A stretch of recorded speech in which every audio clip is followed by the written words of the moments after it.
What's going on, internet? Analytic here, aka Dreamz, and I'd like to welcome you to mine, which I call the Notorious Mass Effect podcast.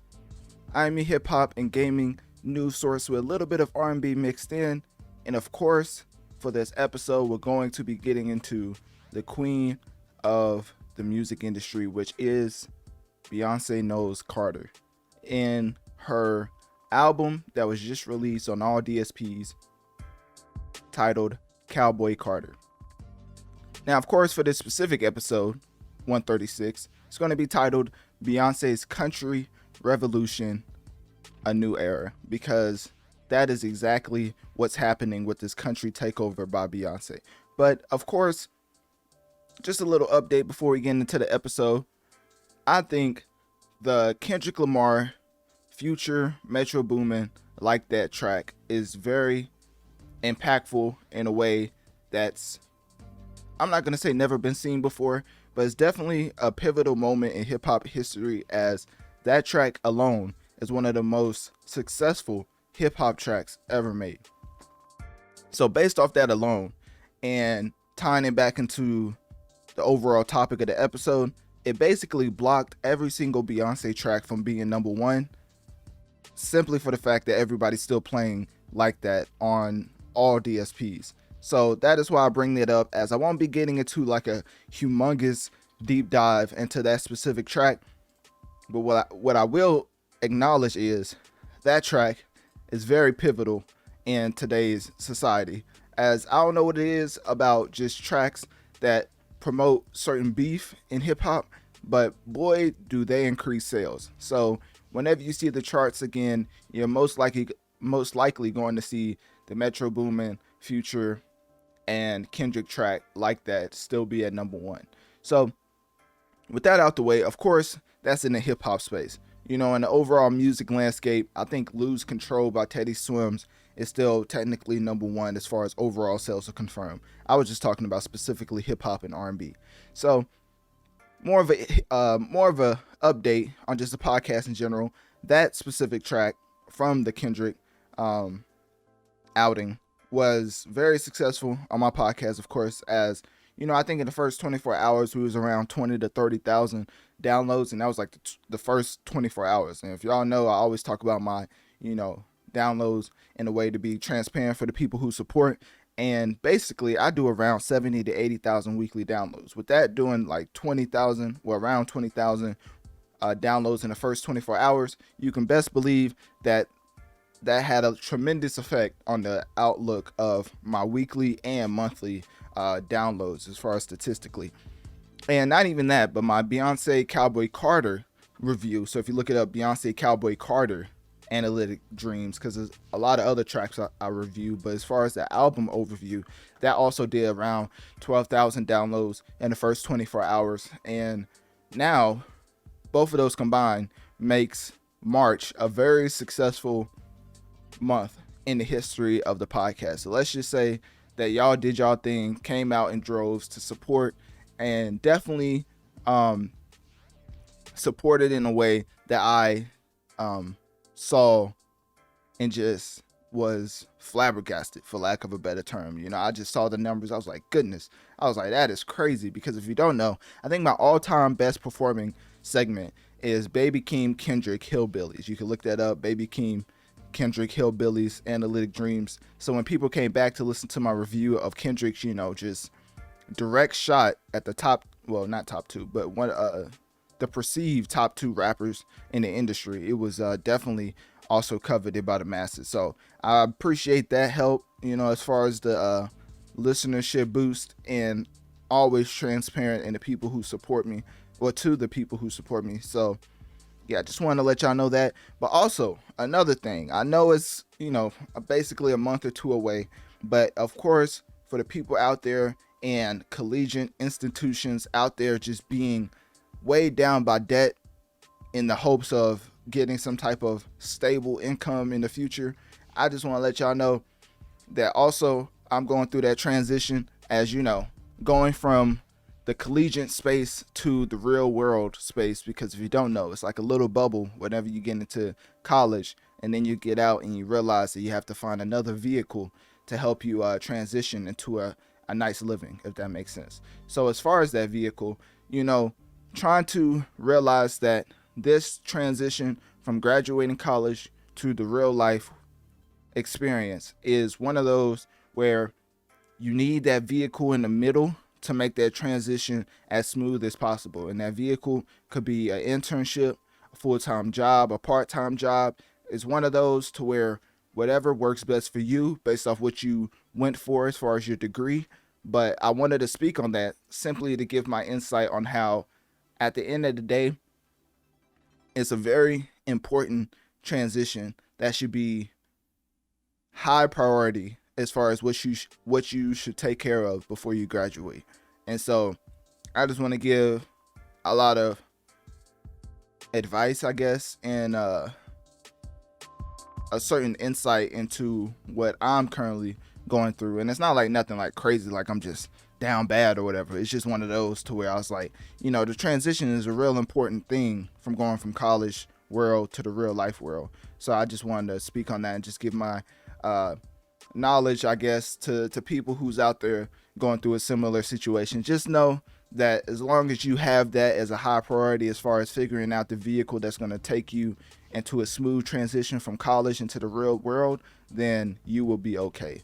But where a lot of people mess up is trying to focus on other things that have nothing to do with that specific vehicle that's going to make you sustainable in life. So yeah, at the end of the day, that's what I wanted to get across.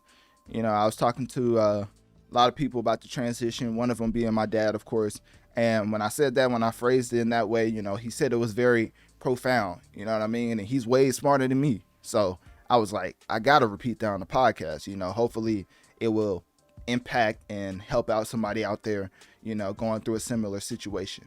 So anyways, it's not one of those TED Talks. Just wanted to give you a little life advice, you can either take it or leave it, you know what I'm saying? So anyways, getting back into the episode, of course, we have a lot of other things we're going to get into. One of them being Big Sean's Tiny Desk performance. Actually, that's the opening topic. Diddy. Hey, we got to get into Diddy. No Diddy. You know what I'm saying? And also, going to get into a lot of different gaming topics. And this is going to be less business side and more gaming side as far as what I talk about, because sometimes I talk about the gaming space as far as the companies and layoffs and things of that nature and what they're doing as far as their game plan going into the future. This is going to be specifically focusing on individual games like Dragon Dogma, Rise of Ronin, the Marvel Rivals game that was just announced, like stuff like that. And then also we're going to end with a little beef, you know what I mean, getting into Playboi Carti and his false sense of impact on the charts, and Lizzo and her, making herself a victim. And then, of course, we're going to get into Snoop Dogg and Master P versus Walmart, which is a very interesting topic, if I might add, because that is something that I don't think a lot of people realize how big it is. So anyways, that's basically the overview. Obviously, there's going to be other stuff thrown in throughout the episode. But before we get into that, of course, make sure to click my link tree in my bio to access my social medias and follow to keep up my latest activities. And if you want to support the show financially, click my Cash App link located towards the bottom of my link tree, as it helps the show overall. Also, make sure to rate this podcast 5 stars, which I've noticed that y'all definitely are taking heed to when I say that. So definitely keep rating the show 5 stars. I keep seeing the reviews go up on different platforms, so I definitely appreciate when y'all rate this to let them know that there's people out there that actually appreciate the overall gaming and music industry takes. I'm not gonna throw any aspersions on other waves of promotion, but for this specifically, I think you get a lot of knowledge as far as this episode, as far as this podcast on each respective industry. So I appreciate every single time people go out and show that they have appreciation for what I'm providing by hitting that rating button and putting 5 stars. And if you don't like it, put 1 star. You know what I'm saying? Like, if it's just forget me, might as well make it official and put that 1 star rating. Like, how many podcasts are gonna tell you that? You know what I'm saying? Like, if this is just trash to you, just ultimate garbage, then put that 1 star. You know what I'm saying? But anyway, anyways, what else? Yeah, because basically rating this show 5 stars, well, rating the show in general helps the show reach more people so we can grow together and affect the masses. So without further ado, let's get into the first topic of episode 136, which is definitely one of my favorite rappers of all time, which is Big Sean, and more specifically, we're going to get into his Tiny Desk performance. Has been constantly stepped on, and shout out to Rory and Maul. You know what I mean? I don't care how Joe Budden did y'all, you know what I'm saying? I still rock with y'all, you know what I'm saying? So anyways, let's hear what they had to say about the whole Big Sean fiasco. Oh, and also, Analytic Dreamz video on Spotify for the video along with the audio. But anyways, let's get into their take on everybody stepping on Big Sean. The jokes that Big Sean can't have a day to himself have been like, I've been in tears. I feel so bad for that. We ain't even got Sean's name on the docket. Put out a great single. Put out a great freestyle. Put out a great freestyle. Got his Tiny Desk lit right now. Tiny Desk is fire. He did 14 songs. Shut the fuck up, Julian, because you don't even got Big Sean's. You don't even got Big Sean's name. You don't even have Big Sean's name on the docket. He said, "I don't want to compete with your so-called big." And I don't got have the suplex out of the conversation. And I took that personal. It's like, god damn! I just dropped the Tiny Yo, Desk. he need to get new crystals. Whatever crystals and shit he got in his crib, swap them out. This is like when you trying to break up a fight and a nigga punch you in your face. Yeah. Like, nah. It's like, yo, I'm trying to this now. I'm trying to call for peace, And then I you just also get arrested. yeah, you get pepper sprayed. It's like, I was trying to break it up. I was trying to break this shit up. Yeah, so basically, that's basically every time Big Sean tries to have some type of rise as far as a chart impacting standpoint, because I want to see it once again, Analytic Dreamz video on Spotify to see the video along with the audio. But basically, here's the set list. So this is the entire set list. Hopefully, I think y'all can see the whole thing. Yeah. Make sure. Yeah. So this is the whole set list, and performance-wise, it was perfect.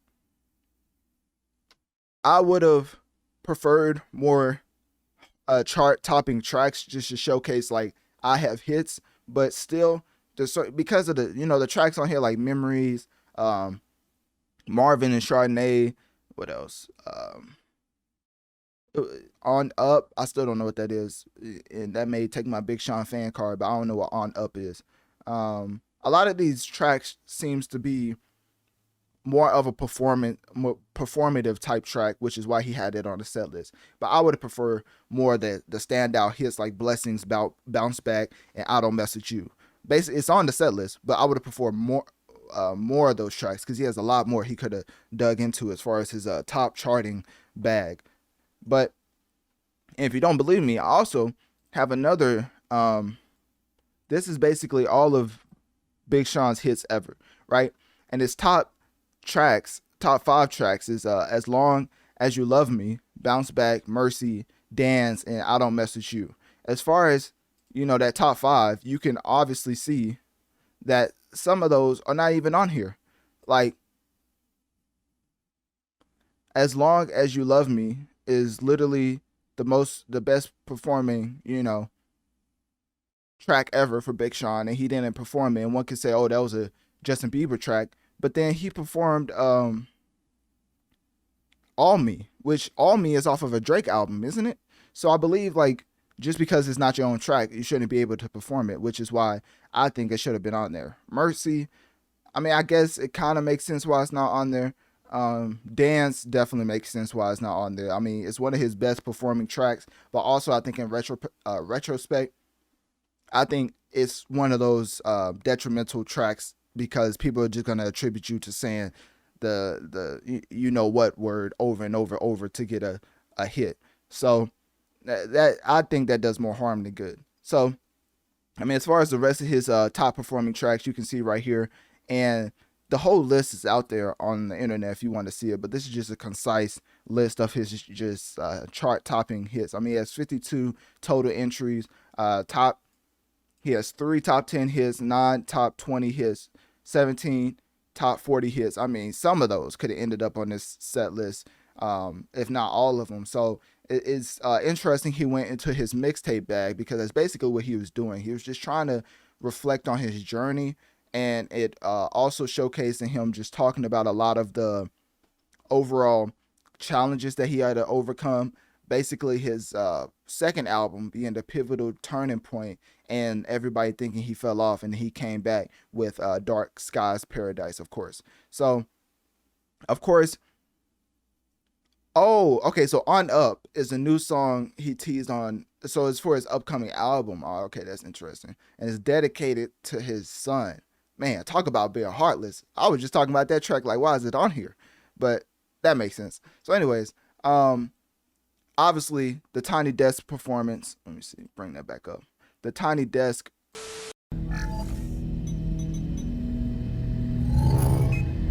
Beyonce has taken over the country music genre.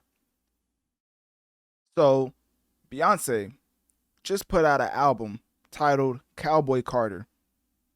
Now, of course, this is my review, but not only is it a review, I call myself Analytic Dreamz, and best believe me, we are going to be getting into these dreamlike numbers, because this was probably one of the best albums I've heard in a long time. It reminded me of The Weeknd's Starboy, the way he completely changed his artist direction in a way that ended up being a staple in the artist's discography. Because, of course, everybody remembers Starboy for the unique sound that he was starting to transform into, that he finally perfected in Starboy.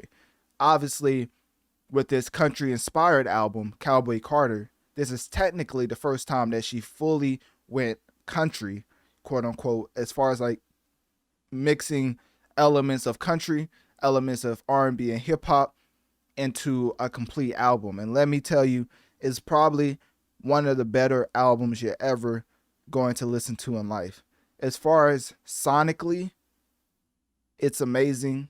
As far as the cohesion, it makes sense from listening to track one to the last track, because, you know, some people like to skip around, but to me, the best albums are the ones that tells a story from track one to the last track. I don't like albums. I'm not gonna say I don't like, but I can't put albums on the same level of an album that actually has a story. So a playlist type album that may have hits but comes across like a playlist is not going to be higher on the list to me than an album that tells a story from track one to the last track, and it's a streamlined story. It's not jumping around as far as like the whole overarching picture they're trying to get you to see. Now, it may seem dramatic in the way that I'm covering this album, but there's a reason why we're 3 months in, and even Spotify themselves had to come out and talk about this album, saying that Beyonce's Cowboy Carter became Spotify's most streamed album in a single day of 2024. And this is also the first time a country album has held this title as far as this specific year. Now, you're probably thinking to yourself, well, obviously, we're only 3 months, technically 4 months and like a couple days in of 2024. So that could change, right? Well, what's not going to change is Cowboy Carter becoming the first album to surpass 500,000 total units in the US by the end of its first week's sales of release. So even with that, right? Beyonce with Cowboy Carter has all tracks charting in the top 100. All 27 tracks are charting in the top 100 for Cowboy Carter. If we're talking about the most successful track, of course, it's still the Texas Hold'em track, which Beyonce obviously put out as a single along with 16 Carriages. And then The next best performing track from Beyonce is at number. I'm trying to find it. It's pretty easy to tell, but sometimes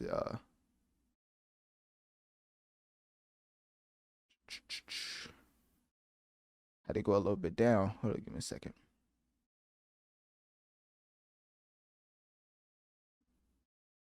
Okay, well, that is not exactly what I was going for. So, let me see. I don't think I have the updated numbers. What in the world? Don't you love when you just look up numbers specifically and then it's not exactly what you was looking for? All right, hold up. Well, forget all that. Let's get into the actual predictions. I'm trying to see if we can find it. Oh, okay. So I guess they haven't counted it yet. So we actually don't know how many, or like I don't have the specific numbers yet, but I'm pretty sure all of her tracks from the album is in the top 100. Because of course, I don't spread fake news around here. So if I can't find it, then of course we're just not going to talk about it. Yeah, we don't have the specific individual tracks, but what we do know is it's definitely going to surpass 500,000 total units in the US by the end of its first week. That's probably why I don't have the actual individual numbers yet, since the album technically just came out. But, the sources that I use and cross-reference, like they give me a good picture, what in the world? They give me a good picture on how the sales are going to look. So currently, with the album just coming out, I only have the overall numbers. I don't really have specifics yet. But 500,000 total units in the US by the end of its first week. And the reason why I keep repeating that is because the last time Beyonce had over 500,000 was back in 2016. Do y'all know what came out back in 2016? Of course you do, if you're part of the Beehive. The anti-Jay-Z album Lemonade came out, and it basically sold 653 copies first week. So of course that was the last time Beyonce made a significant splash as far as her discography is considered. Because if you really look at the totality of things, really the 7 projects we have to look at as far as first week sales, because that's how many Beyonce has put out from the beginning of her artistry to now, as far as way back in, when did she start? 2001, 2002? But basically, her album in 2003 didn't sell over 500,000, but B-Day did with 541,000 first week. That came out 2006. That album was the standout as far as sales is considered. So statistically speaking, that was the standout in the breakout album for Beyonce back in 2006. So then you have to skip a couple albums because it was nowhere near the B-Day album, which sold around 541,000, mind you. And so she comes back again, blowing that number out of the water in 2013 Beyonce album, where it had 617 first week sales, and obviously became her most successful album. So now she broke what seemed like her limit with the Beyonce album back in 2013. And the reason why these first week sales are so important is because Beyonce is an artist that people are going to listen to after the fact. The first week sales are an indication of the amount of anticipation and hype that you've built with your art, with your audience, that are willing to listen to your album as soon as it comes out. Because that's a pretty good indication on what the projection is going to be going down the road. Because if your first week sales are at a certain number, well, there's no way to go but down. So the first week sales are a good indication of how well that album's probably going to perform when it comes to the grand scheme of things. And especially, it's a great litmus scale as far as comparing her to her peers. So back in 2013 is when Beyonce really put up those numbers as far as breaking her ceiling that was around 300 to 400,000, which is still phenomenal. We're comparing Beyonce to herself. That's what we're doing right now, not to any other artist, because that would be unfair unless we're talking about Drake. See, I had to throw it in there. My fault. So anyway, let's get back into it. So Beyonce set her new career record as far as first week sales was 617,000. And then 2016, which, you know, I've already talked about, the anti-Jay-Z album. Isn't Beef a wonderful thing when it comes to streams? I mean, just look at the track that's literally running the charts currently, that's literally based off Beef. Like, there's no other way to say it.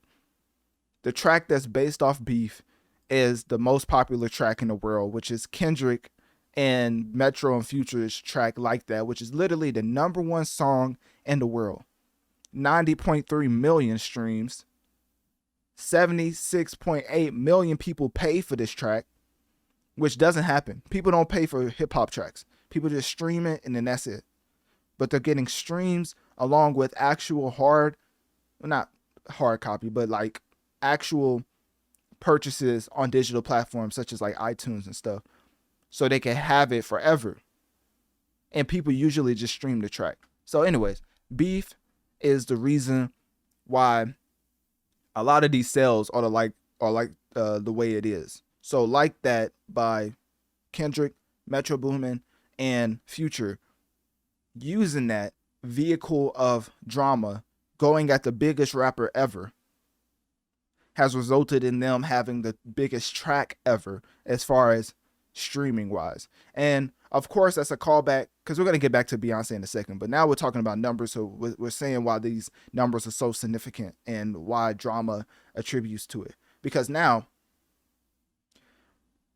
my whole take about going at Drake as a bad marketing strategy does not look good in light of Like That being at the top.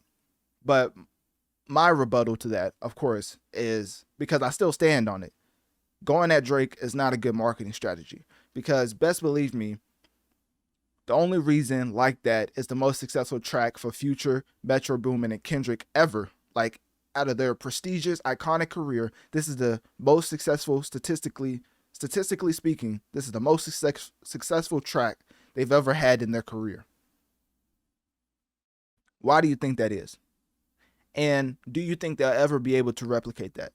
Of course not. So that's why I say going at Drake is not a good marketing strategy, because of the longevity. I would rather have 50 to 60 top 20 hits than one out the park hit that resulted in me losing a lot of top 10 hits simply because I wanted to beef with the biggest rapper in my current genre. So anyways, that's why I say that. But anyways, getting back into Beyonce and why I talked about that, went on that whole tangent. The reason why I said that is because drama filled this album Lemonade like no other, which put up once again, Beyonce been putting out music since 2002, and she put up another career high in first week sales and 653,000 first week copies. So Lemonade back in 2016 debuted on the Billboard charts with first week sales of 653,000 copies. So that is the career high for Beyonce that was put up back in 2016. The reason why I say we're comparing Beyonce to herself, because those type of numbers are unheard of. You really don't get across that threshold of first week sales unless you're a Drake, Adele, Taylor Swift, or maybe a Ariana whenever she was in her prime. But, and definitely, I would say The Weeknd, but The Weeknd's more of a longevity type artist. Like, his first week sales, his drop off is less than most of his peers. So, as far as the highs of first week sales, he doesn't really have that as far as when you compare him to a Beyonce and a Drake. And I know a lot of people are going to come at me like, what you mean? The Weeknd sells so much. If that was the case, he wouldn't have got beat out in first week sales when he was competing with Gunna. Yes, The Weeknd was competing with a rapper like Gunna in first week sales. Granted, the Gunna album was fantastic, but nonetheless, The Weeknd was competing with Gunna in first week sales, and Gunna ended up winning, and he put up like 300 and some thousand. So of course that's a big number, but you're not in the same tier group as Beyonce, Drake, Adele, and Taylor Swift when it comes to first week sales. So, but you still, longevity wise, you still put up similar numbers. because, of course, I think he's like a top Spotify streamed artist. So, you know, people obviously continue to listen to him. So anyways, getting back into this album. Oh, that's what I was saying. Okay, so the trilogy, right? There was Renaissance, Cowboy Carter, and then there's a third trilogy rumored to be like a Beyonce and Jay-Z collaborative album. Renaissance, back in 2022, sold 332,000 first week units. Significant drop off from Lemonade. Why? Simply because of drama. After drama with Lemonade, people could care less, and not care less as far as it's still Beyonce, but comparing her to her past self, people cared less for that release than they did for Renaissance, which showed in the actual numbers in 332,000 being significantly lower than the 653,000 put up by 2016 Lemonade. So to bring it full circle, that is why when we talk about Cowboy Carter having, and this is at the bare minimum, having surpassed 500,000 first week sales in the US, that means it's a huge accomplishment by Beyonce because she does not put up 500 to 600,000 first week units often. She has 7 albums we can look back on, and only 3 of them have surpassed that mark. B-Day back in 2006, Beyonce back in 2013, and Lemonade back in 2016. So with this album making another significant push in first week sales, Cowboy Carter, to me, and granted, I was born in 2000, so don't kill me, Beyonce fans, but it's my favorite Beyonce album from start to finish. This album is so amazing that I would not be surprised in the slightest if she actually ends up winning Album of the Year at Grammys. That's how great this album is. Like, as far as sonically, she sounds amazing. She's performing everything at the umpteenth degree, because if you don't know, she has a plethora of writers, which is used against her, because a lot of fans say, oh, she can't write a hit to save her life. But if you can perform it like Beyonce can, then why don't you do it? Why wouldn't every prestigious writer who's been writing for Beyonce forever, why wouldn't they do it themselves if it was so easy? You know?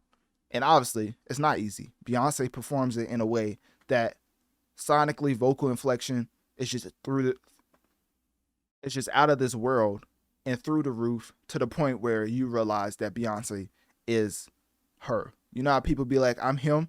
Beyonce is her. So anyways, Cowboy Carti, what in the world?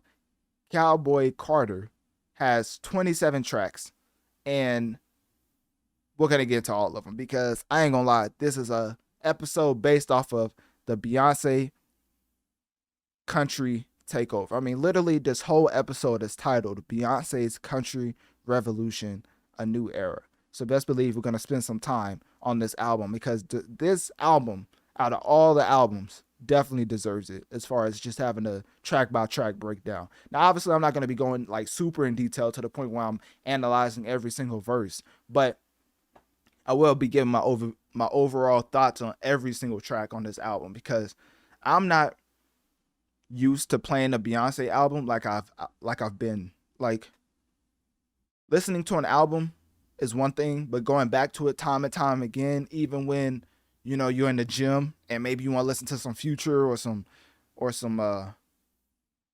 who else dropped? Or some 21 Savage, but I'm putting on Beyonce and Tyrant and listening to that hard beat while I work out. You know, it's like certain stuff that's on here that has cowboy infused elements, but still 808s hitting back to the hip hop roots. It's blended in a way like no other, which made it such a unique listen for me, which is why I say it's one of my favorite albums of all time that I've ever listened to. So anyways, so as far as effort, you can definitely tell it was put forth in this album, because this is just fantastic. I mean, listen to the last track, going back into cohesion aspect of it. Listening to the last track, which is Amen, blend perfectly into American Requiem. It's like, oh, this is another level of attention to detail. Like, obviously, people end the album how they want, but blending it in a way to where it calls back to the first track, and then it's basically a never-ending loop of greatness. I can't give enough praises to this album. So anyways, before I get into the album review, obviously let's talk about, the elephant in the room. Beyonce is making country music. I don't know if y'all noticed, but Beyonce is of the African American descent. And what does that mean? Well, the country space is not going to welcome her in the way that we would hope because of her being black. And it's just simple as that.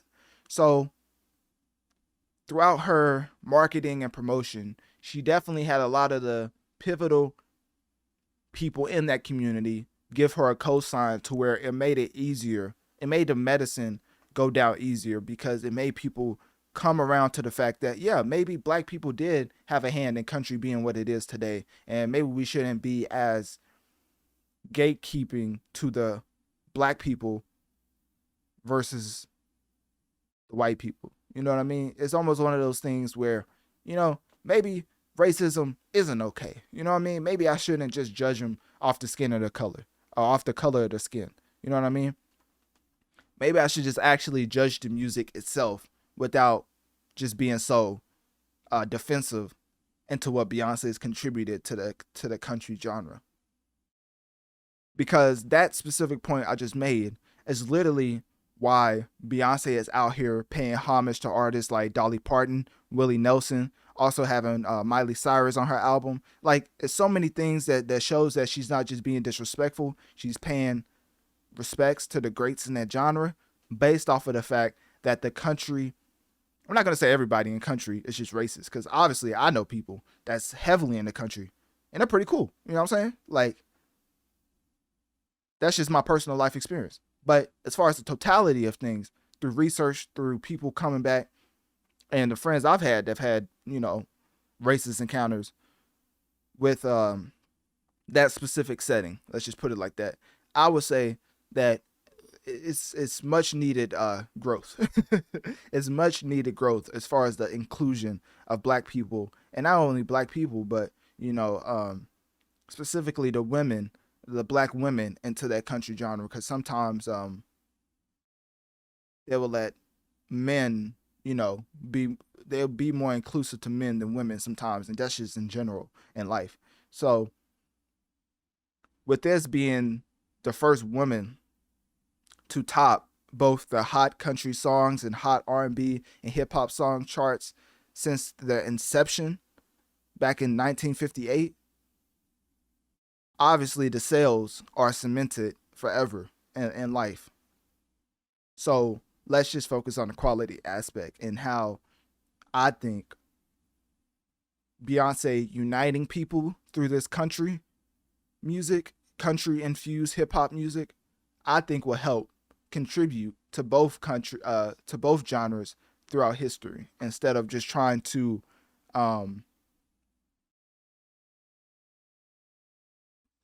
instead of not welcoming Beyonce. So hopefully that makes sense. But yeah, that was just a little PSA to the country fans out there, because I know they probably, can't wait to call this album trash or whatever. But anyways, and that's not for everybody. Obviously, that's to, if the shoe fits, then you know what they say. You know what I mean? Beyonce Cowboy Carter, track 1, American Requiem, straight classic. I'm not gonna lie to you, it's probably one of the best starts to an album I've ever heard. Like, you press play and it's like jumps out at you as far as the quality and the attention to detail. I mean, I'm talking about the harmonies, the way that she's going along with certain country infused beats. It's set up in a way to let you know that this is not just no half attempt at making a country album. She did her due diligence, did a lot of research as far as what makes country music great, and has implemented that into her own album. And I'm not going to jump around, but even to piggyback off of that, that's the reason why the Jolene track is so significant, because of the homage to Dolly Parton's Jolene track. So anyways, American Requiem, significant start, classic intro to her album. Blackbird, Tanner, Adele, Brittany Spencer, Tierra Kennedy, and Raina Roberts. I honestly don't know too much about those specific artists, but what I do know is Blackbird is fire, and I really enjoyed the track. It's not too much I can go into detail on. It's one of those tracks to where I really enjoyed. You're going to hear me repeat this a lot. But as far as the vocal inflection and sonically, it's just 10 out of 10. Like, the performative aspect of this album is going to be through the roof. So Blackbird, completely phenomenal. And I really enjoyed that track. And just a great follow-up to the intro. And of course, we have 16 Carriages. I've already covered this track in the past as far as, it being a 2-pack single along with Texas Hold'em. So when it first came out, that was my favorite. So 16 Carriages was my favorite out of the Texas Hold'em 2-pack. But obviously, they chose Texas Hold'em, as far as I mean like the people, as Texas Hold'em is still like towards the top of the charts. And I think last time I looked at it, it was like number 8. So, there's that as far as how Texas Hold'em was impacting the charts. And then when you look at it, I wonder if I can find it off of.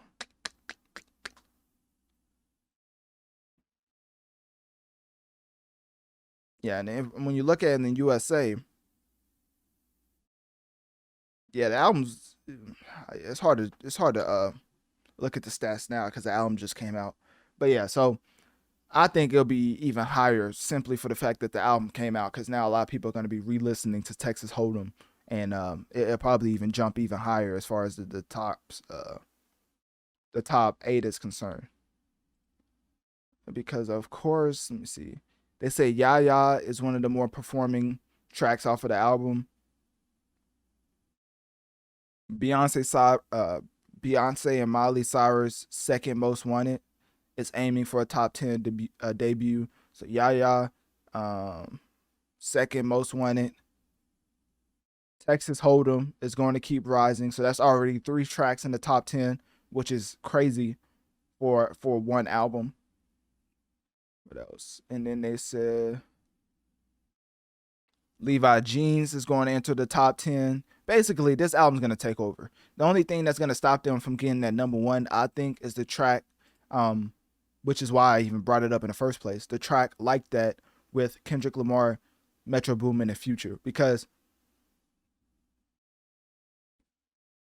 in this capsule of time, if this was released any other point in history, I'm not going to say any other point, but as far as before, or if it was before this track, it would have had a number 1, right? And I think at some point, maybe it will top Like That, but I think it just came way too soon as far as it came right out on the heels of Like That, and Like That is still in its prime. I mean, to this day, I'll play Like That like it's the whole album. Like, I'll listen to that 5 times in a row and still not be tired of it. Like That is really, no pun intended, but it's Like That. Like, it's really one of the greatest hip hop tracks ever. Especially the way the beat comes. Okay, let me, it's about Beyonce. But anyways, so all of the tracks from that album is going to chart, and it's probably going to be one of those where it's like streamlined. Like, she's probably going to take up the whole top 25. I kid you not, because I think some of these are just interludes. So it's technically not 27 tracks. I think it's like 24. Because it's like, is one the Smoke Hour? I think is that the inner? I think that's the I'm trying to think. Okay, yeah. So Smoke Hour is the interlude. Smoke Hour 2 is another interlude. And then the Lindell Martin Show is another interview. So yeah, it's 24 tracks. So I would say the top 24, but you never know with 16 Carriages. Like, I think it's one of those to where it's going to obviously rise, but I don't know if it'll be able to crack the top 25 again when I'm specifically talking about 16 Carriages. But it just might, because it's at number 3. And I think that's for a reason. So people listen to that track when they're listening to the, when they're what's the word? Sequentially, I forget how to say it. When they're listening to the album in the sequence that it was dropped. 16 carriages is number 3, so they won't skip past that. But anyways, I do see her taking up the top 24 though, definitely. So I can see one of those things, especially with the album being projected to be 500,000 first week, like top 24, I could see completely being taken up by Beyonce album, because of course, like that, by Metro Boomin, Kendrick, and Future, it's gonna stay at number 1. So anyways, what else? So yeah, I like that track. If that wasn't apparent. Track number 4, Protector by Beyonce and Rumi Carter. This is one of my standouts of the album. I would have to get at the end. I mean, you have to excuse me. It's 24 tracks. I don't remember all of my top 5 lists just yet, but I do think this is one of my more liked tracks off of the album, just for the fact that the overall story and the overall message is just something that is just timeless, and the way that she performed it is just great, in the way that she infused such a timeless message along with a country beat, because it's one thing to sing over a country beat, and it's another thing to have vocal inflection reminiscent of premier country artists. So country artists' vocal inflection is very unique. So with the Benson Boone, with what's his name? I totally forgot his name. Who's the guy who be saying the N-word every 3 seconds, but he's white? Let me see. You think because he did like 2 collabs with Lil Durk that he can say the N-word? Wait, where is he at? Morgan Wallen. That's who it is. That's who I was talking about. Okay, so Morgan Wallen is the guy who also has a pretty distinct, it's a lot of country artists that have that distinct vocal inflection. If y'all ever listen to country, you know what I'm saying. Like singers versus country singers, you can tell which ones are really into that, country twang, for lack of a better term. So anyways, I like the way that Beyonce is able to implement that into her performance and her vocal inflection in a way that makes it more authentic country music. So anyways, Protector is just one of my standouts. My Rose, I really don't have too much of an in-depth dive as far as this track. I would say it's a solid track. What else? Track number 6 is just an interlude by Willie Nelson, Smoke Hour, you know what I'm saying? Track number 7, Texas Hold'em, obviously one of the better performing tracks for Beyonce currently in the past 2 to 3 years. It's been at the top 10, been on the charts for about like 7-8 weeks, I believe, at this point, and is easily been in the top 10. So, and it peaked at number 1. So the staying power is ridiculous. And so it will only probably go up from there. But as far as the track itself, phenomenal. I still to this day, I prefer 16 carriages, but hey, teach his own. So track number 8, Bodyguard. That's, I don't really have an in-depth dive on that one. I think that track is pretty solid. What else? Track number 9, Dolly P. Okay, is this another interlude or is this the actual track? 'Cause I totally forgot. But actually, hold on. I'm going to mute it. I'm going to listen to it right quick. Because I have the album right here. I'm trying to make sure.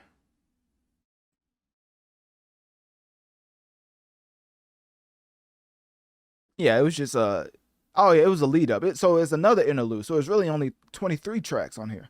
Another interlude to Jolene. Because I was thinking about, I was like, I don't remember that being a song. I forgot I could listen to this and just mute the player. So yeah, I'm gonna listen to these because obviously I can't play the music on here. But I'm gonna listen to these if I forget. Cause I ain't gonna lie, y'all gotta forgive me. 23 tracks that just came out. What I mean? It's a lot. So I've been listening to it a lot, but still, it's still a lot to remember. But yeah, Dolly P was a interlude to get you into Jolene, and that, in my opinion, is where the album took off for me. Because I was like, to take a flip like Jolene, which everybody knows that, it was originally a Dolly Parton track, which actually, let me look it up. Because I want people to realize how big this track was. Because I don't think I really need to tell y'all, But, just to put in actual perspective, gotta look at the analytics. You know what I'm saying? Because I think it's a great universal litmus scale to let y'all know just how impactful this track was. So anyways, released back in 2019, and it sold over 935,000 digital copies. Let me repeat that. 935,000 digital copies. 6.68 million streams since, because it wasn't released back in 2019. It's talking about the numbers since 2019. So obviously they're probably even more today. But even when the official charts started back in 2005, it amassed 255,000 downloads and 6.68 million streams. I love how they differentiate downloads between streams, because a lot of people think downloads is the same as a stream. And as a podcaster, I ain't gonna lie, that's infuriating, because downloads is a specific person. Streams is just one person playing it how many times they want to play it. You know what I'm saying? Anyways, the single was certified platinum back in May 24th, 2023 by the RIAA certification, which is the Recording Industry Association of America. 3 times platinum for 3 million certified units. Because if you don't know, when you pass a certain mark, then you got to get certified. Like, it's not just, they don't just send you a plaque after you pass it. Like, you have to go through a whole process of getting it certified. But then you just got to know that these numbers have changed, probably grew massively in 2024, but I just brought those numbers up to let you know that the track that she's sampling was already successful in its own right. And the reason I say that is because Beyonce's version of Jolene is great homage to the actual quality of that original track. Obviously, I'm not going to compare the two, but let's just say Beyonce had a very unique flip on the way she approached the track, because I believe Dolly Parton's version is more of a it's more of a passive, non-confrontational approach to letting somebody know to stop messing with your man. And for Beyonce, let's just say there's this movie, I think it was Beyonce and Idris Elba. Hold on, let me go IMDb, because I know, no disrespect to Beyonce, but I know she's not in a lot of movies like that I remember. But I do remember this one specific movie, and I love how people kept bringing it up, because this is what it reminded me of. It was a movie which to this day I think is like super iconic. Like, it's one of those type movies where, yeah, back in 2009, okay, it was obsessed with, and it had Idris Elba in it. Like, it's one of those, I ain't gonna lie to you, if you with your girl and it's just, actually, no, it's not, no, forget I said that. If you with somebody listening to this, hey, tell them I was joking. There's no movie that exists like that. But whenever she stopped listening, make sure, all right, she stopped listening, all right, cool. So basically, whenever you alone, you know what I'm saying? Because it's not one of them couple movies, because then they're going to be thinking, why you showing me this for? You trying to show me, you trying to hint at something? You got something to tell me? Like, you don't want them problems. But anyways, Obsessed with Beyonce and Idris Elba, that movie reminded me of this track. And I don't know why, because I think it's just one of those to where when Twitter had certain scenes from that movie, I really looked at it and I was like, you know what? That actually makes sense. Because the whole confrontation, I'm not gonna spoil it, of course, because there was no girl named Jolene in the movie. It's just a great callback to the type of energy this track brings, and it's specifically replicated in her scene towards the end of that movie. Let me just leave it at that. I'm not gonna spoil it for y'all. But anyways, Jolene was fire. Let's just put it like that. Track number 11, Daughter. This is another one of my standouts because of the message. I really like when people put their life perspectives into the music, because I feel like it makes it more everlasting. Because whether you want to realize it or not, music has way more lasting power than a human lifespan could ever have. So your music should be a reflection of your life, so that if you, God forbid, if you ever pass away, people could listen to your music and try to get some type of glimpse into your overall perception of life. Because not every single track is going to be you self-reflecting. Like sometimes you just want to, you know, make a track say, I don't mess with you, you know, shout out to Big Sean, or make a track like, Girl Better Have My Money, like Rihanna. Like, even though somebody may feel like that at times, you know, it's just a random track just to get off emotions, right? But, you know, the tracks with your life experiences put into it, like, to refer to Big Sean again, like One Man Changed the World, one of my favorite tracks of all time. This track, Daughter, which has a great message in itself. Kendrick Lamar, towards the end of Mr. Morale and the Big Steppers, whenever he was talking about his father issues and stuff, those type of tracks are significant into letting people into your life perception, and that is why I think it stands above the rest to me when it comes to quality.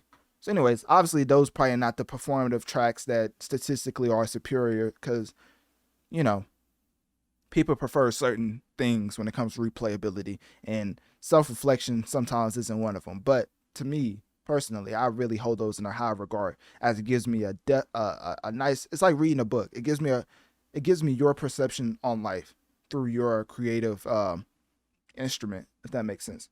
So anyways, let's keep going. Track number 12. Now this is where it gets spicy. Spaghetti is one of those to where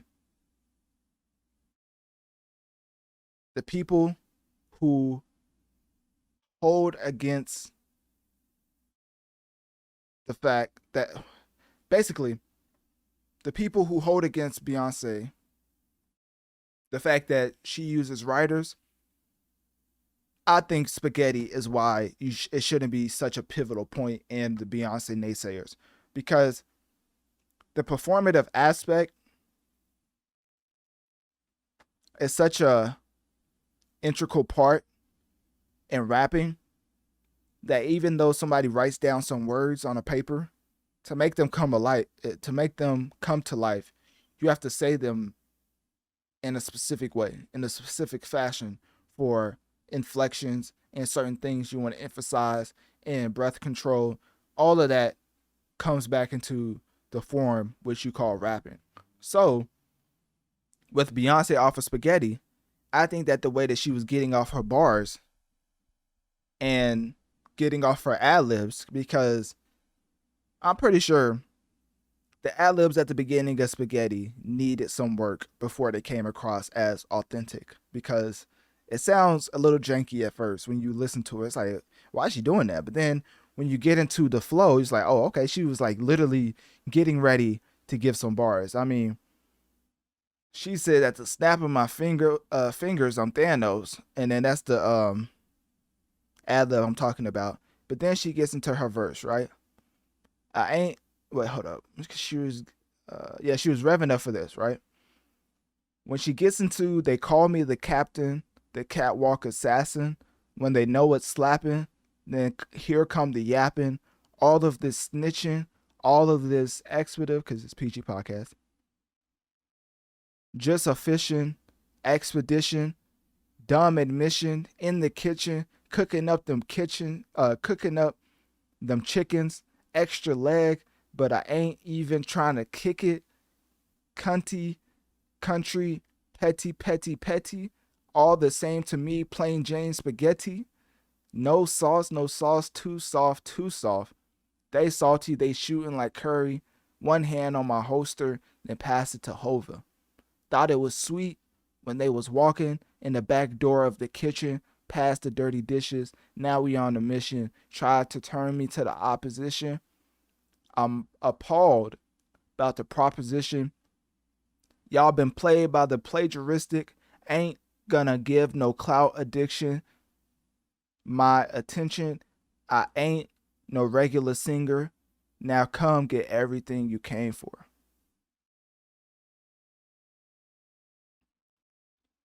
The performance aspect of that track is way better than the way I just read it off. But of course, you would have to listen to it to get that type of comparison. Like if you listen to the track And then if you go back to me reading off the lyrics, obviously you can tell why I started off the review of this specific track saying that the naysayers to Beyonce that say that she don't write her music, they have to stay back. You know what I mean? Because the performative aspect is a huge pivotal part in why I think this track works. So anyways, that's why I brought that up. So Spaghetti is also one of my standouts. Well, I'm at 3 standouts at this point. At the end, obviously I'm gonna give out my top 3, top 4, but for right now, we're just gonna get into the rest of the album. Okay, so where are we at? I done lost my place. This album's long, y'all, but it's actually pretty. It's pretty fire. I ain't gonna lie. It's a lot of different genre blending tactics used to keep you on your feet as far as the entire listen. Okay, so Alligator Tears, that is one of those. Let's see if I can find this. Oh, here we go. Okay, so Alligator Tears by Beyonce. More of a slow down track. She's just getting off her vocals, you know what I mean? Just showcasing why she's one of the greatest singers ever. So that track is pretty solid. Track number 14, it's an interlude, so you know it's good. You know, it's a smoke hour. It gets back into the country roots of the twang, having really Willie Nelson being the narrator of it. So, anyways, track 15, Just for Fun. I would say that's more of a slow down track. I'm not gonna say that's one of my favorites. It's okay. You know what I mean? It's one of those where it's okay. Probably one of my more skippable tracks off of the album. Even though there's really no skips on this album. Like, this whole album is a vibe. But as far as Just for Fun, like if I'm in the gym, I'll probably need more of a upbeat track, which we're gonna get to those in a second. Next, track number 16, Most Wanted by Beyonce and Miley Cyrus. Who would have thunk a collaboration between Miley Cyrus and Beyonce is what the world needed? Because this back and forth, I want to just call it a duet. It's simply amazing. Easily the standout on the track. The standout on the album for me. Probably top 3. Because putting Miley Cyrus on the album seems like a pander move to the country society. But after listening to the track and the way they bounced off of each other and sonically how it complemented one another with Miley Cyrus, I'm not going to say, forgive me for using this term because it's not raspy, but it's a more country twang type of feel to Miley Cyrus in the way she sings. And then Beyonce comes with the more like elegant vocals to complement that. And I'm definitely not calling Miley Cyrus' voice raspy. It's hard to quantify it. It's almost like when somebody uses auto-tune, but for Miley Cyrus, her country twang is like the auto-tune. I don't know if that makes sense. I'm sorry. I don't know how to quantify it, but Miley Cyrus has a nice bag that she gets into vocally that I don't think a lot of people can replicate because of her authentic upbringing and the country roots, if that makes sense. So that duet was perfect and made so much sense being on this album. So definitely, easily my top 3 track off of this album. Okay. And back to back. Oh, that's crazy. So honestly, that's probably my favorite run then. Most Wanted into Levi Jeans. It's probably my favorite run on this entire album because Levi Jeans is one of those where Beyonce and Post Malone, 2 ginormous, iconic names that if you look at, you would think they would have all the pressure in the world to put out a smash hit whenever they eventually collaborate. And for Levi Jeans, let me tell you that there's no need to worry.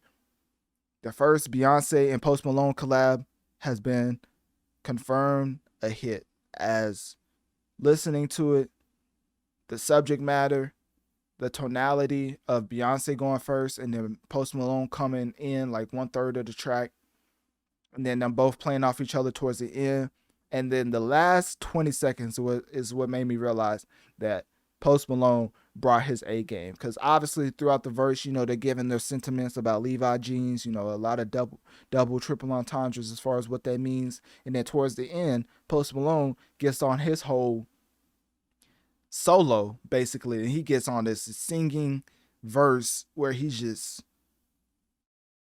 coming forth with so much emotion in his second verse, I would say.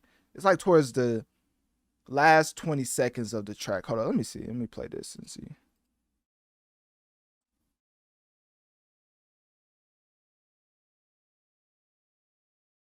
Yeah, like, so 3 minutes and 40-second minute mark of Levi jeans is when Post Malone gets into like a bag that was like, oh, he brought his A game. I ain't never heard Post Malone try to hit that key, try to hit that note before. So he definitely knew who he was collabing with on this track. It definitely brought his A game to the point where this is definitely top 2 for me. Levi jeans is easily top 2. We're gonna get in number 1 in a second. It's kind of coming into a clearer picture because I'm going into that whole album. Once again, 23, 24 tracks. It's hard to remember every single track as far as my hierarchy when it just came out. But it's coming into clear. It's being more clear as I finish my review. So anyways, Levi jeans definitely top 2 as far as the albums is concerned. Just for the fact that I like the blending of performances of Post Malone and Beyonce. Track 18.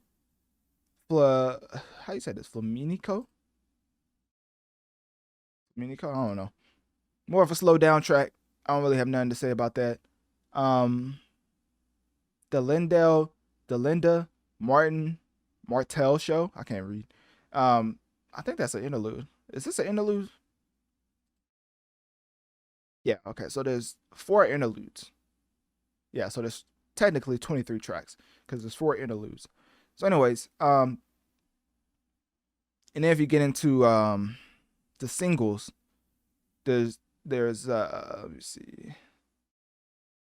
There's actually 21 new offerings as far as complete songs. So 21 complete songs from Beyonce, it's really not that much. Like you look at 27, and you think like, goodness gracious, who's listening to all that?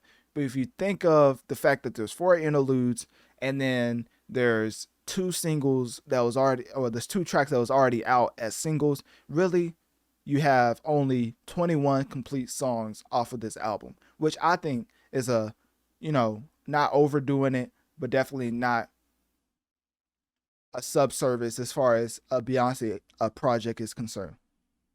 So anyways, because some people may be like, oh, that's too much, which 21 tracks for some people may still be too much, but we're talking about one of the greatest to ever do it. Like, obviously, if it's this long, it's that long for a reason. So anyways, yeah, track number 20, Ya Ya. This is the one that's performing on the tracks currently. And a lot of people are liking this. I think it's because of the performative aspect that the what's it called? The potential of performing this is through the roof. Listening to Ya Ya,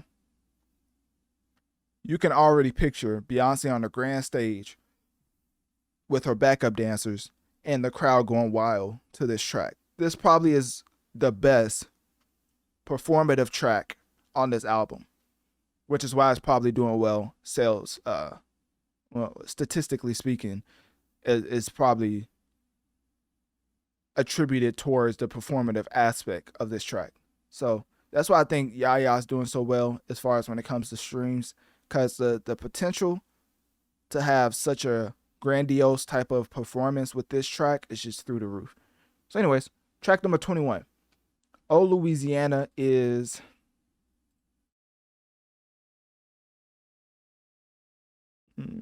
it's more of a slower track. So I would say, and once again, I'm playing the track so I can, you know, refresh my mind on how it goes. But more of a slower track to get you into the next track. So I'm not gonna put too much credence on it, but it's not bad. You know, it's definitely not bad. But anyways, track number 22 Desert Eagle.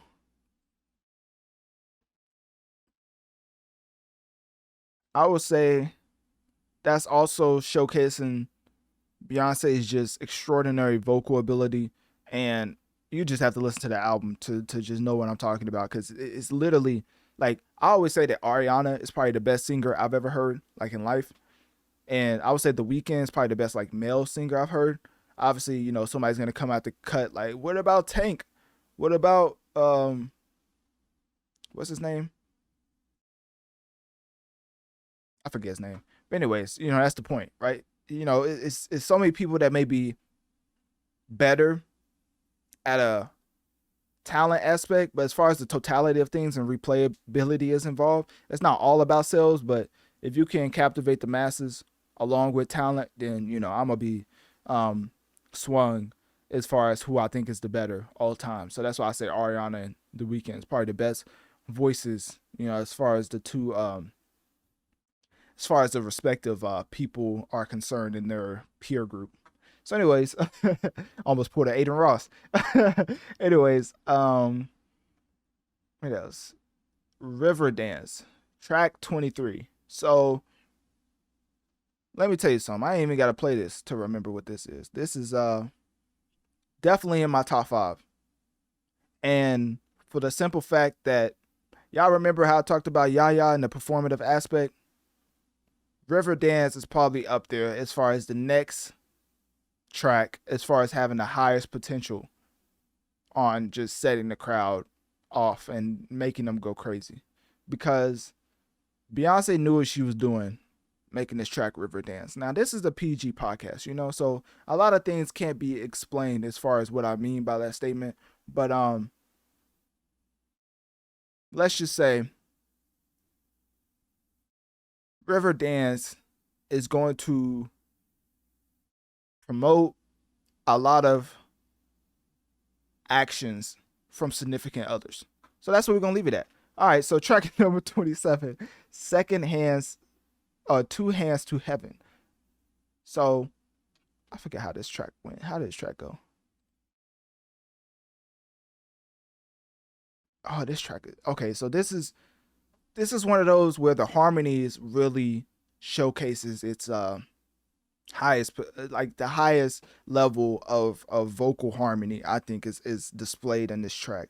I really like the vibe it sets. It's not for every setting, I would say, but as far as the vocal ability is on display again, but now it's accompanied by a lot of different background harmonies, and it reminded me of what The Weeknd does sometimes when he's going into his retrospective bag, when it's like they let the beat fade out and the background vocals kind of just accompany the main vocals in a way that it's like a huge harmony throughout the rest of the track, making it a total vibe. For people who don't really make music or really go into detail with music like that, that was probably super confusing. All you need to know is that there's multiple vocal tracks with Beyonce on Two Hands to Heaven, and the harmonies on it is amazing, tremendous, and that's basically what I'm trying to explain. So anyways, yeah, track 25. Isn't it funny that we're almost at the end of the track and I still haven't said which track is my favorite off of this entire album? It's because it's this one right here. Track 25, Tyrant by Beyonce and Dolly Parton. I didn't even know she was attributed to this album. Oh, because she was talking on it. Because I was thinking, I was like, why is Dolly Parton so a part of this album? And she's never like, I don't think she ever performs. If I'm not mistaken, I don't think she ever performs on any other tracks. It's just like it's like Killer Cam for J. Cole off of the off season. Like Killer Cam was hyping up J. Cole to perform. That's kind of what Dolly Parton is doing mostly on this album. So anyways, Tyrant by far is my favorite track off of the album. And you want to know why? DA got that dope, and Metro Boomin needs to have a versus. Like, they need to have a versus, which obviously, you know, Metro probably smoke him. You know, no disrespect to DA. But I'm just saying, some more respect has to be put on this man's ability to make a fire beat. Because the way he flipped the country elements into a hip-hop infused 808 sounding type beat is what every person, when they type in country hip hop type beat, this is what they imagine. This type of beat being such hard hitting, while also a callback to the country genre roots as far as the infused instrumentation that leads itself into one of the greatest beats I've heard this year. Because I don't want to go too far, because I'll have to listen again and again. Obviously, it just came out. But Tyrant, that beat by far to me is my favorite from Beyonce, because it's like a perfect blend of country, hip hop, and performed by Beyonce, while also just having an overall message of just Beyonce being her, which, I mean, technically she is. I mean, she's not called the queen for no reason. Tyrant to me is the ultimate depiction of what a Beyonce smash should sound like. And that is why, to me, Tyrant is my favorite track off of the album. Okay, track number 26, Sweet Honey Buckin' by Beyonce and Shaboozey. Now, I don't know if I forgot to talk about this, man. Because Shaboozey's on Shaboozey's on Spaghetti. I totally forgot to talk about him. I got into Beyonce and totally forgot to talk about Shaboozey. Well, anyways, I'm going to do it now. So track number 26, Sweet Honey Buckin' has Shaboozey. And then track 12, Spaghetti, has Shaboozey as well. Basically, this is a guy to where he made his rounds off of being famous through clips. Trying to find a specific clip. Once again, Analytic Dreamz video to see Analytic Dreamz video on Spotify to see the video along with the audio. But anyways, here is this man, and this is who I'm talking about. This guy right here. So I forget which freestyle it was. It was a specific freestyle. I don't know if he posted it. I don't think he's posted it. Anyways, it was a specific freestyle he went viral for, but this is what he looks like, right? And everybody probably remembers him, or know, what's the word? People probably know who I'm talking about now, based off of me showing his Instagram, because he went viral for some clip for him it wasn't freestyling, it was like he was singing some type of country song, and people just thought he was gonna start rapping because of his appearance, you know. And yeah, he's been doing it for a while. He's been doing it since like hold on, let me not just guess. Let me look it up. So basically, Shaboozey has been doing this for a minute, which makes me, you know, just be so understanding to Lil Nas X, because man, that man can't catch a break.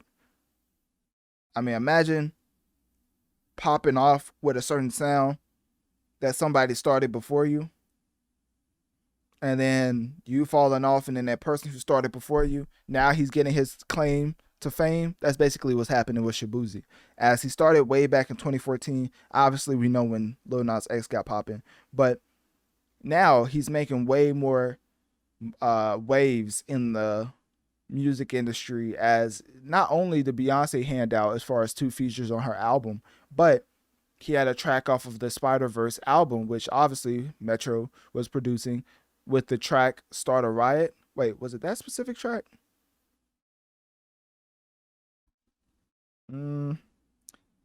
This was from the first track. Oh, that's interesting. Okay, so it wasn't Metro. This was from the first Spider-Verse track, and he was a part of that one on Start a Riot. He was with Duckworth. But anyways, since that, he's been making his waves, and obviously been keeping his name afloat enough to end up on Beyonce's country-inspired album, not once, but twice. So his contributions to this album was significant. Every time he came on, he really delivered his verse in a exceptional way, and I think he did an amazing job on making his presence be felt on this album, and making it makes sense to Beyonce fans, because people are probably gonna be like, why is he on this album? Then they're gonna listen to his verse and be like, oh, that's why he's on this album. Okay, track number 27, Amen. Now, this is what I was hinting to at the beginning of the album, at the beginning of my album review, how Amen was more of a conclusion to the actual album by Beyonce into going into American Requiem. So it was a conclusion and then it was a transition into the first track. So it's like a never ending loop of this classic album, which is Cowboy Carter. So that's why I'm a label Amen as the perfect conclusion to the album, while also setting it up in a way to make the first track seamless in a way that you can just have this album on an absolute loop if you wanted to. Now, for me personally, I listen to an album from start to finish like 2 to 3 times, and then after that, I just listen to it on shuffle. So I caught it the second time as far as the last album leading up into the first track, because after the last, I didn't really notice it the first time. I mean, the first time you listen to an album, you don't catch everything. So, but I just love the cohesion aspect and also the finality of Amen being one of those to where it lets you know that the grandiose album, which is Cowboy Carter, has came to an end, and it leaves you off with some nice vocals from Beyonce, of course. So, I mean, in all actuality, my top 5 when it comes to this album currently, because remember, the album just came out like, 2-3 days ago? My actual top 5 currently would be, should I start with number 1 or number 5? Let's just start with number 1. Number 1 will be Tyrant, which is track 25. Second would be Levi Jeans by Beyonce and Post Malone, which is track 17. Number 3 would be Most Wanted by Beyonce and Miley Cyrus. Number 4 will probably be, man, it's hard to make a top 5. Would probably be Riverdance, track 23. And then number 5, I ain't gonna lie, this is kind of hard. I would have to say Spaghetti. Number 5 would have to be Spaghetti, track number 12. So, yeah. As you can tell, like, that's why I kept, saying that my whole, this one of my standouts, I had to wait till I get to the end, because that's how I knew how to put it in perspective. So, a lot of, I forget what the word is, but basically, I had a lot of preface. I had to preface it with, wait till I get to the end of the album, because it could completely change. I mean, it's 23 tracks. It's hard to remember all of them. But after, reviewing track by track, I remember my top 5 now. And obviously it could change easily. I mean, the album just came out. But one thing's for certain, Tyrant does have one of the best beats this year and last year that I've heard. It's definitely not better than Like That. Like, obviously, we can't be crazy now. Like That by Kendrick, Future, and Metro is a reason why that beat went to Kendrick. But Tyrant is one of those beats where you listen to and it's just you make the scrunched up face. You know what I mean? Like it's a very hard beat, and it comes on very when they say it comes on, it definitely comes on. So anyways, no Diddy. You know what I'm saying? But anyways, that is my review of the Beyonce Cowboy Carter album. At the end of the day, y'all have listened to it yourselves, so you will be able to give me a nice review, because you've been listening to it longer. So hopefully by this time you can tell me maybe your favorite track, your top 3, because at this point in time, 500,000 at least sales for the first week. I know everybody has probably listened to it in their mom. So and it's definitely gonna be a candidate for album of the year for the Grammys. I think it's gonna win. I don't think people realized how good this album was going to be until it finally was out. Even me, I was like, Beyonce's making a country album. Like, I mean, it's probably gonna be solid. Like, you know what I mean? So I didn't have too high of expectations. Really, when this album came out, Drake was supposed to be on like BFB the Pac-Man's album and giving him a verse. So I thought he was about to respond to Kendrick. So that's what I was waiting for. And apparently it was just an old verse, so he didn't clear it for Pac-Man because of the whole Kendrick situation. So he didn't clear it, and it ended up not happening. So now I was like, well, let me listen to the Beyonce album. It's like one of those where I was excited for it, but, I didn't want to have too high of expectations, because once again, I didn't know what to expect. And boy, let me tell you, I don't even care if you come with the highest expectations you ever had for Beyonce. This album is one of those to where years, decades down the line, we're going to be looking back on Cowboy Carter being one of the most pivotal albums ever in the music industry. So anyways, click my link tree in my bio. Let me know on one of my social medias. What do you think about Beyonce's country-inspired album, Cowboy Carter? And after weeks of listening to it, well, a week, 3-4 days of listening to it, what is your top 3 favorite tracks from Beyonce's country-inspired album, Cowboy Carter?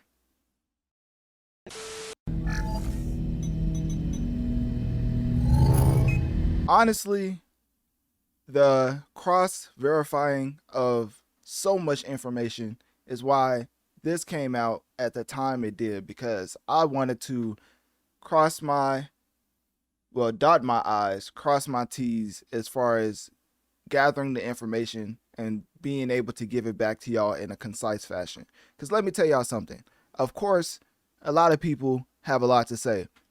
But with me calling myself Analytic Dreamz, we got to get into specific facts and the lack of facts about this whole situation. So that's why I try to do my due diligence, you know what I'm saying, and cross-reference between like CNN, NBC, Rolling Stone, Variety, plethora of other articles from the Los Angeles Times, and this is what I came up with. So I'm going to lay the facts out in front of you. Obviously, I have some videos pulled up to also get into just the other elements of it. Analytic Dreamz video on Spotify to see the video along with the audio. But before that, let me just lay it out to you. So basically, there's a lot of jokes that can be had, but one thing for certain is that the federal agents raided 2 of Sean Diddy Combs' houses in Los Angeles and Miami as part of an ongoing sex trafficking investigation.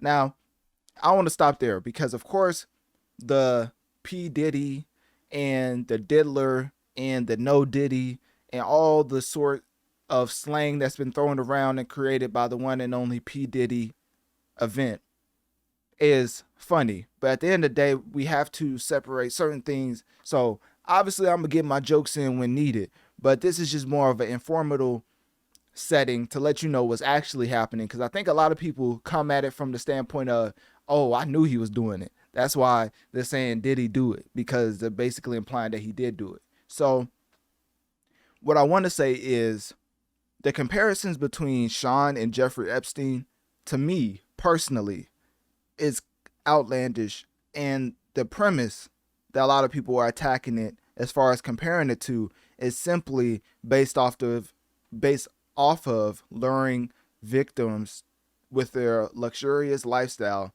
and then assaulting them. So that's why people are comparing Diddy to Epstein. But the reason why I say it's more outlandish to compare those two is simply for the fact that there was a pristine difference. I'm not basically condoning anything that happened with these two situations.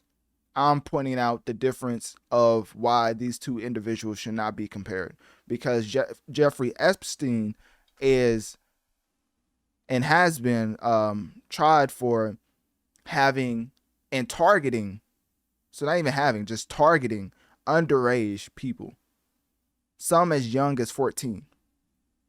All of the allegations against Diddy is individuals who were of age. Of course, once again, I want to say I'm not condoning any of the actions that have allegedly happened. I'm just saying that the connections between Diddy and Epstein is completely outlandish. It makes no sense to why you're comparing somebody who targets underage people to somebody who allegedly all of them were of age.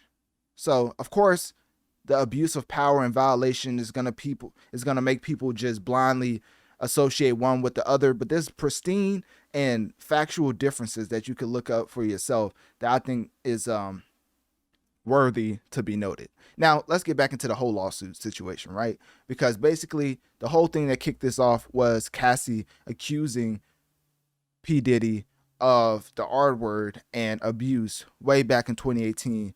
And basically that ended up being settled for an undisclosed amount, but a lot of people are saying it was a lot of money, like around 50 to 60 million. How do I know that versus other people? there's insider sources, quote unquote, and then when you see the aftermath of some stuff, you realize why he would have paid 50 to 60 million for her to stop pursuing that case, as it was settled for an undisclosed amount, of course. And then there was another one where there was Joey Dickerson Neal alleging sexual assault by Combs in 1991 during her college years. And then somebody else was saying that anonymous plaintiff accused Combs and Aaron Hall of the R word back in 1990 to 91. Another lawsuit accused Combs of participating in gang R word in an undisclosed, what did I say?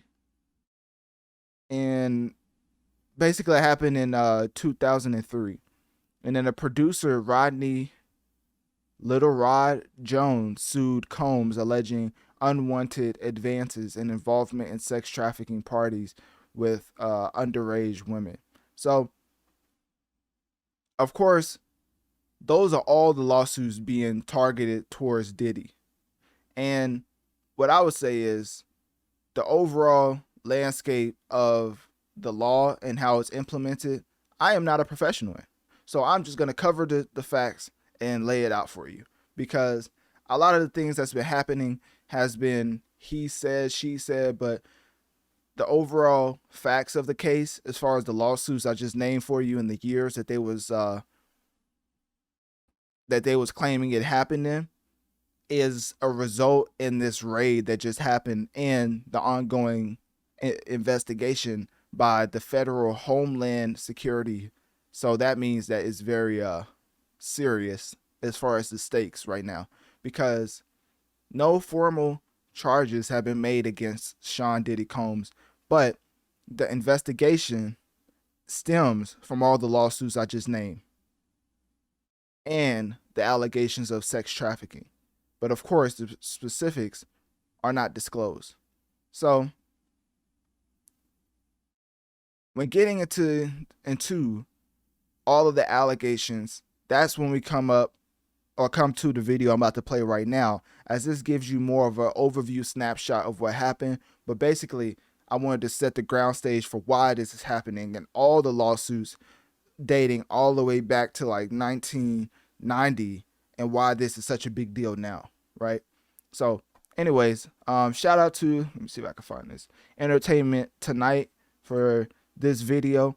But basically, go to Analytic Dreamz video on Spotify to see the video along with the audio. And so this was provided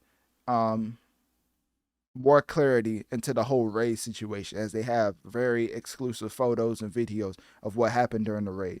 So let's play that right now. They're gonna probably be arresting me just because we want to have a good time. Multiple safes broken into, drawers ripped open, closets ransacked, boxes of gun ammo, and Grammy Awards. New images from TMZ show inside Diddy's ransacked Beverly Hills. Like, these photos are like, how in the world do you get this during a federal raid? Like, I don't think y'all understand. This was conducted by Federal Homeland Security. Not just some random raid that happens whenever somebody calls your house and they try to play a prank on you. Like, this is Federal Homeland Security investigations. Basically, it's one of those to where it was so organized that they had two houses at the same time and being ransacked, and this is the outcome of it. Like, look at these pictures. I mean, these are, how did you get these pictures? Basically, is where I'm going at. Like, who needs to be fired based on just the public outing of private settings? You know what I mean? Like, of course, the Federal Homeland Security investigations probably had a warrant to have certain things in their possession, but as far as the public and these TMZ photos, I'm like, bro, somebody needs to be fired. This is not normal to have these type of photos, but maybe I'm tripping. Drawers ripped open, closets ransacked, boxes of gun ammo, and Grammy Awards. New images from TMZ show inside Diddy's ransacked Beverly Hills mansion during the coast-to-coast raids where no arrests were made. People in the home are traditionally detained during raids, so they don't flee. and so they don't destroy evidence. The rapper's attorney calls it a witch hunt with an excessive show of force and hostility that led to a premature rush. I mean, look at these videos and photos. Like, that's actually insane. How do they get They these? don't execute these types of search warrants until they believe they have an ironclad case. So, where's the 54-year-old now? Unclear, but his jet that traveled to Antigua from LA on Monday just landed in Miami today. That's where Diddy was last seen, reportedly bound for a Caribbean spring vacation with his 2 daughters. Also with him, an associate, Brendan Paul, who was arrested for alleged drug possession. He's been accused in a lawsuit of being a, quote, drug mule for Diddy, but hasn't commented. At least 5 lawsuits have been filed, nearly all by those claiming Diddy drugged and forced them into having sex. Longtime enemy 50 Cent posted that his upcoming docuseries on the allegations. Actually, let's pause right there because 50 Cent coming out of this is like, or coming out of nowhere to be accused of this is crazy. Because I'm like, where in the world did 50 play in this equation? But basically, it's kind of messy. So I'm not going to spend too much time on it. But basically, P. Diddy, from what I've seen, and all the articles and stuff that I've been like looking at, basically P. Diddy had 50 Cent's baby mom after their split up or whatever, and then allegedly had her be a sex worker for him, and that was in the lawsuit. So now that is in a lawsuit, 50 Cent saw that, and probably this is why it's messy, because maybe he probably, honestly, when people say people are beefing over a woman 9 times out of 10, this is why. Who knew that this was happening the whole time? People just thought 50 Cent was going at P. Diddy for no reason. But now it seems like the mother of your child being allegedly a sex worker for Diddy, it adds a lot of credence to why you keep constantly going at him. So now that the main reason you go at him has been exposed in the lawsuit, allegedly, you are seeking sole custody of your son. So with that whole situation, now I think it adds a much clearer picture to why 50 Cent keeps going at P. Diddy. Because a lot of people was just saying, oh, it's just jokes, and 50 Cent likes going at him, because P. Diddy was literally asked on the Breakfast Club, like, what do you think about 50 Cent keep going at you? And P. Diddy just shrugged it off. He was like, me and him are friends or whatever. So he made like light of the situation. But obviously, I'm not saying this is the main reason, but this is probably a good indication to why 50 Cent keeps going at P. Diddy. All right, anyways, let's get back into the video. But I have my Big Sean stuff up from my last segment. All right, here we go. Let's get back into the video. 50 Cent posted that his upcoming docuseries on the allegations is now entitled Diddy Do It. What we doing, we can't really disclose, but it's definitely a 15-year-old's dream. I lived with Sean Puffy. And not even that. I've already talked about this Usher situation, but I was not aware of the Justin Bieber aspect. So when that video popped up, it reminded me of another video that I have. Let me see if I can bring it up. It was an encounter between Justin Bieber and Diddy. Man, you good? Yeah, here it is. It's right here. And people was saying that this was also a result of that, like Justin Bieber trying to distance himself from P. Diddy after, alleged things that P. Diddy put him through.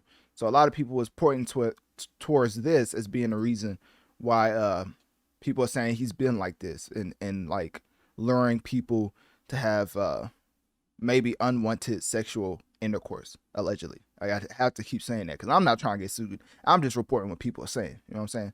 So anyways, let's get back into the whole Diddy and Justin Bieber aspect. What's up, man? You good? I'm good. How are you? All right, young brother, everything's good? Selling out arenas and everything? Starting to act different, huh? You ain't been calling me and hanging out the way we used to hang out. Well, I mean, you try to get in contact with me, through all my, partners and whatnot. Mm-hmm. But you never really got my number, so. Correct. Okay. My number? Yeah. I'm gonna tell you my number. Yeah. It's 555.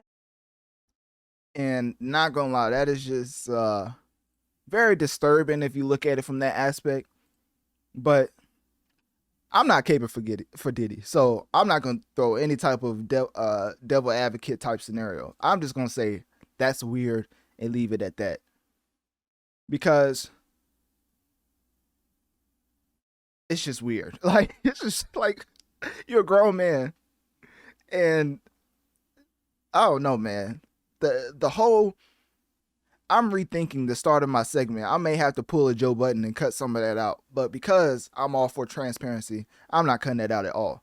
I'm gonna say that my point about the Sean Diddy and Epstein whole comparison being false, because Epstein was specifically going at underage girls, I may have to take that back, because that was the one time I was playing devil advocate, and all the information that I've been giving back to y'all is just, because obviously I've researched before and come to these conclusions, but then once you actually see I don't know what it is about video, but it's just like, I think the comparisons may be true. You know what I mean? Like, it may hold some credence as far as Epstein and Diddy, allegedly.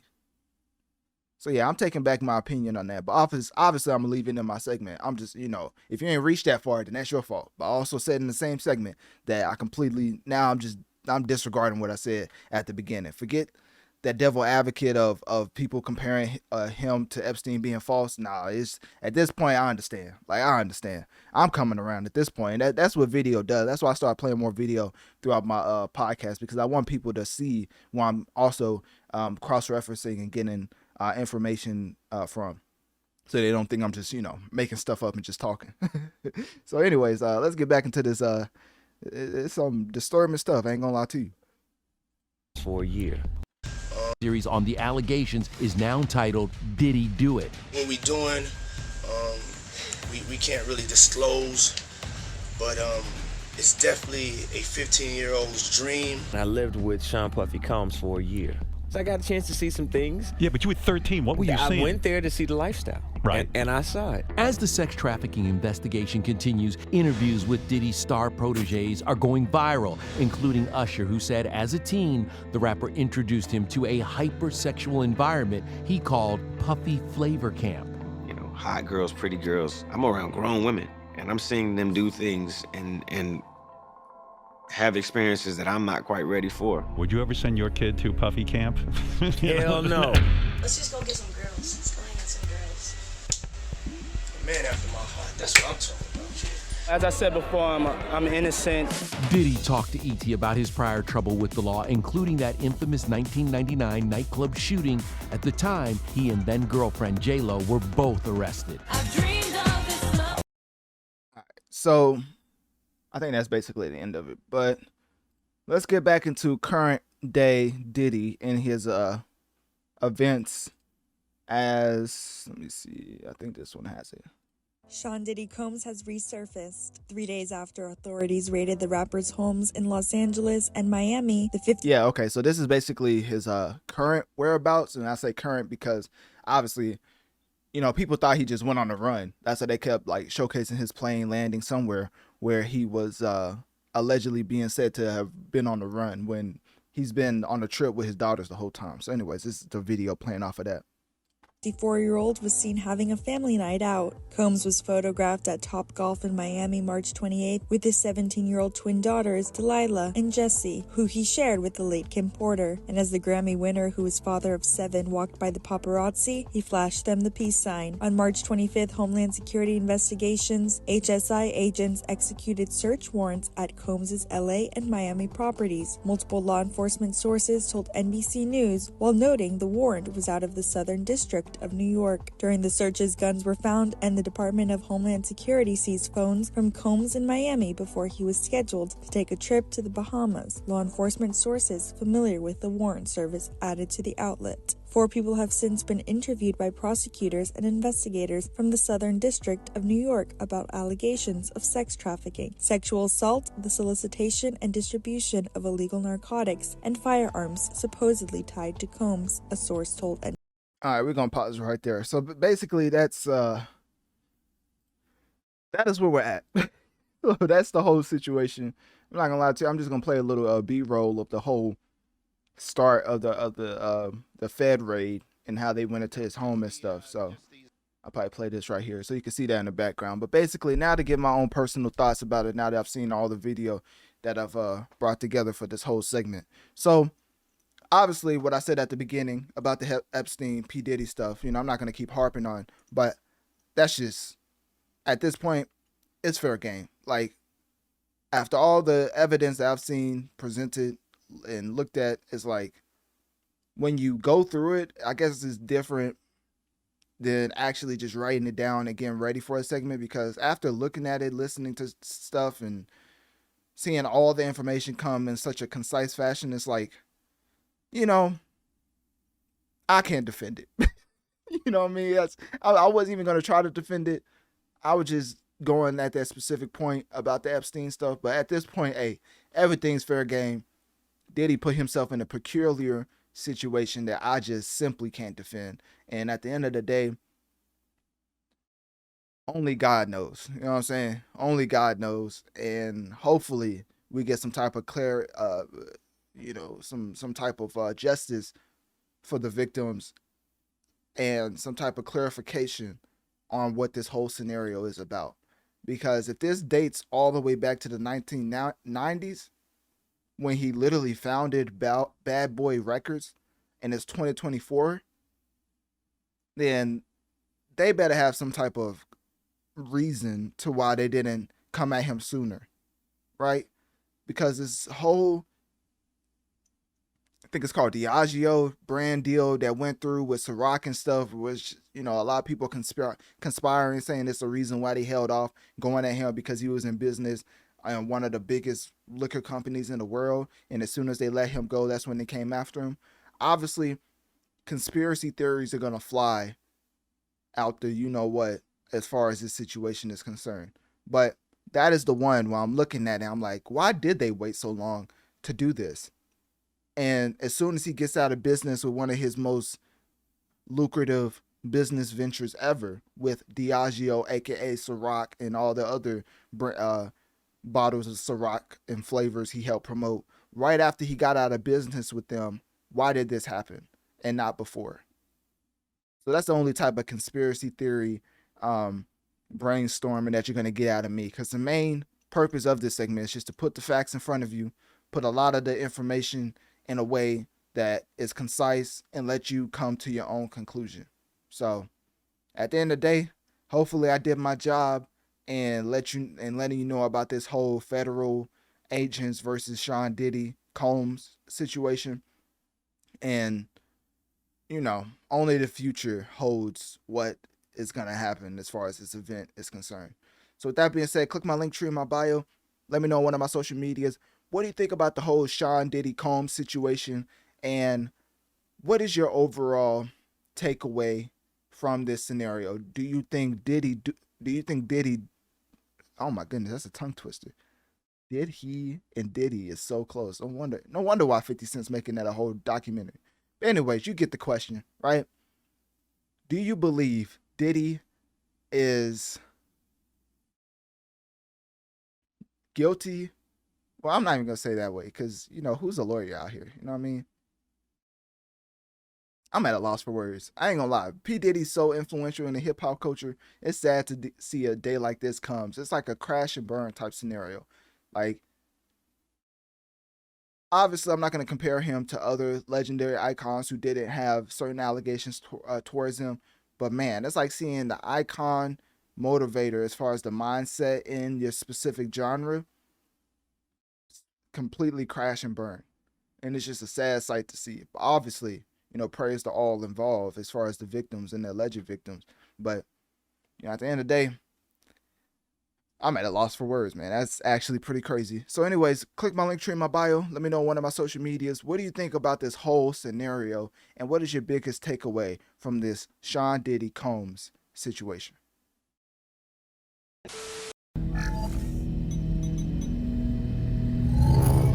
Marvel is back again to hopefully give us an captivating story, as they're throwing it all the way back to 1940s with the rise of Hydra. So that's basically what this whole segment is about. Basically, Captain America, Black Panther, the video game.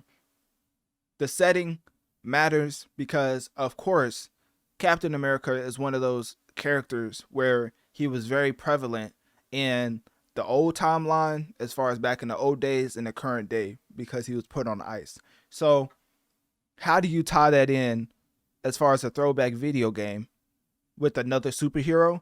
You use another character that has longevity as far as the whole Black Panther mantra is considered. Because if you don't know, that's passed down the family tree as far as the next person who's next up as far as the son. So with that being said, it's very interesting, right? 1940s and black people.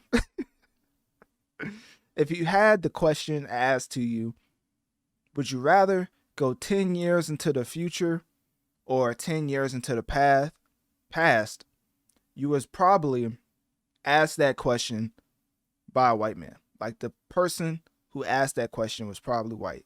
Because let me tell you something.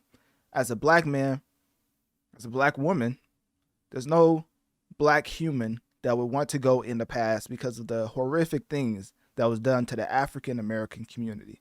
Now, with that out the way, don't want to make it too morbid, you know what I'm saying? But it is set in the 1940s. So I was like, why not throw a little 1940 fact at you? Because it's definitely not going to be in this video game. Like, I love when video games, especially companies, they have 1940 games with black people in it, but they don't really show the real of what went down back in the day. Like, imagine if Captain America just came out and said a hard ER when talking about the black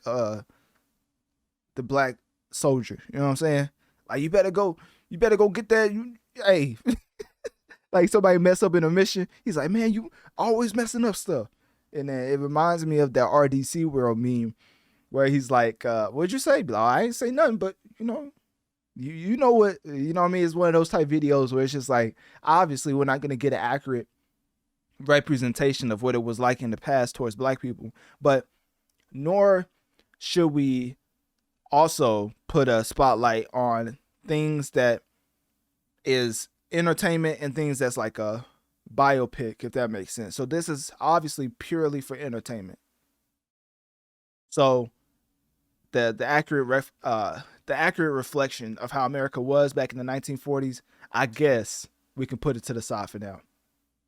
So anyways, with that out the way, because you know I had to get that off. I mean, any game that's set in the 1940s and that has black people in it, hey, somebody got to see it. So anyways, set in 1943, Paris, during the Nazi occupation, of course, and it's a spin off of the World War II narrative, and it's one of those to where the gamer will be controlling characters like Captain America, Black Panther.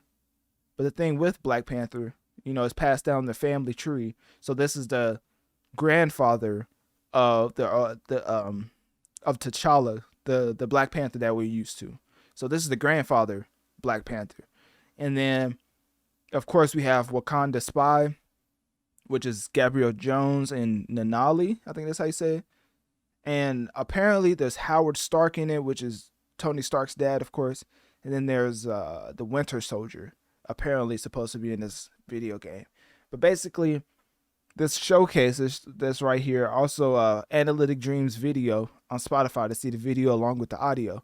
But basically, it gives you a glimpse on how the graphics are going to look. Because if you don't know, this game is developed by Skydance New Media. And with that being said, I have faith in them because the way that they put this teaser trailer out, you would have thought this was a full-blown Disney Plus show or movie that was coming out. But no, ladies and gentlemen, it's actually a video game. So the graphics are on 10, and it's one of those to where at this point, I'm just thinking that it was one of those timeline scenarios where they couldn't make a show or movie like this fit in the original MCU timeline, so they just gave it to a video game developing studio as an idea to develop, right? So develop it they have, as Skydance New Media showing so much promise with this teaser trailer that we're going to get into in full in its entirety. So make sure to click type Analytic Dreamz video on Spotify to see the video along with the audio. But this is basically providing an overview of how the game will look, didn't get into any gameplay. But as far as the graphics, you see it's amazing, as you can see right here. Developed using Unreal Engine 5.4, I think it's 5.4, basically offering realistic environments and character animation. And the thing about that is very interesting, because for gaming studios to offer realism in a video game, it lets you know that the budget is tremendous. It's exponentially high. So that means the return on investment have to be at least 2 times that, because realism in video games makes the budget skyrocket. That is why most Nintendo consoles sell at a profit versus a PS5 or Xbox Series X, because of games like The Last of Us, because of games like Starfield, because of games like Spider-Man, God of War. The realism aspect makes the budget skyrocket to the point where now your return on investment isn't that much, which is why we see all of these layoffs. Even though Nintendo does have their layoffs, obviously we've seen way more in the PlayStation and Xbox side of things. So when we're getting into that aspect, you know they're going to put a significant amount into the marketing budget, because boy, are they wanting this to sell. Like, there's no way they'll put this much realism into the graphics if they didn't think people would go out into the stores and buy it. So with this being the best of both worlds, as it being a Black Panther game and a Captain America game, I would assume this would be a heavy stealth-like game. Now, when in the superhero genre, stealth isn't the biggest thing you probably want to hear coming from a gameplay mechanic, but if these are espionage type missions with the main character being Black Panther and Captain America, I would assume and I would hope that we have some type of advanced gameplay mechanic when it comes to stealth. Now, does it have to be a Splinter Cell? Does it have to be, what other game? I don't know too many stealth games nowadays, because they really don't. Honestly, stealth games don't sell well. Like, there's a reason why we haven't had a Splinter Cell game in so long. But anyways, hopefully it has a significant amount of stealth, because these are espionage missions. Like, it would be different to see Black Panther and Captain America just running through whole tanks and armies like it was nothing, right? You would think they had some type of limitations when it came to their powers. I mean, if one thing that Wonder Woman, the movie, the first movie, not the second, because that was horrendous, but the first movie, if it was one thing that movie showed us, is that even though you're a superhero in war, you still need some type of tactical approach. You can't just run in and just beat everybody up. So that's why I bring that up as far as having advanced stealth gameplay mechanics in this game. So when getting into the cast and characters, we have a talented cast, of course, as Carrie Payton is playing Azuri, Drew Moreland is playing Captain America, Joel Johnstone is playing Howard Stark, and I think it's basically it. I don't think I missed anybody. Let me see. Yeah, I don't think I missed anybody. So, what else? There's some other things. Obviously, we're going to get into the trailer, but I want to get into some more things first. So, it's scheduled to release in 2025. Obviously, people are foreshadowing that the Winter Soldier will come into the midst. People are having rumors that maybe Wolverine may pop up, which I highly doubt if a high A-list character like Wolverine will pop up. But, I guess there's he is a longevity type character as well. And it's one of those things to where they could showcase him as being a significant part of a mission, but we never know. So, what else? And also, if you're confused by the video you're seeing right here, they're showing off the graphics. So that's why it's weird animation. Well, not animation, but weird stopping points and long pauses. They're basically talking about, this is a whole showcase that you can look up yourself. Marvel 1943, Rise of Hydra, full presentation. So anyways, that's basically all I wanted to cover. I think I got into everything. With this being developed by Skydance New Media in collaboration with, these are the actors right here. So Drew Moreland playing Captain America, and then Carrie Payton, which is funny because they're literally the face models for the characters. Like usually sometimes I feel like the people who voice characters, like it doesn't always look like them because of reasons. Like maybe you want it to look like closer to a certain callback to wherever that game is set. But it seems like that they went like legit face models off of these people. So these people are like low-key actors. Like these are little like actors into the video game. I wonder how that works as far as like movie, TV shows, and video games. Like if you use my likeness, my entire likeness, like my voice, my face, at that point, like goodness, like you basically in a movie. So anyways, because there's so many voice actors that, you know, the character they're voicing looks nothing like them because they're only voice acting. So it's interesting to see them being just full blown models of the characters they're actually voice acting for. So anyways, let's get into a teaser trailer because that is the main thing I wanted to get into. So I may pause it a little bit, obviously probably not too much because it's pretty self-explanatory and the trailer is fire, so I don't want to step on the trailer too much. But anyways, let's get into Marvel 1943 Rise of Hydra story trailer right now.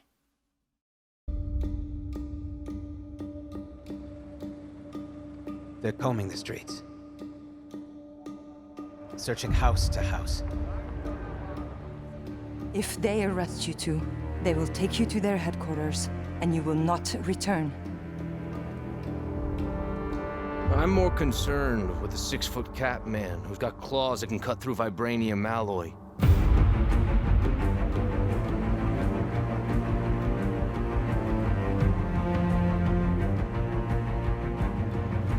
By my count, that makes 2 super soldiers loose in Paris. 3, counting you. And that's 2 too many.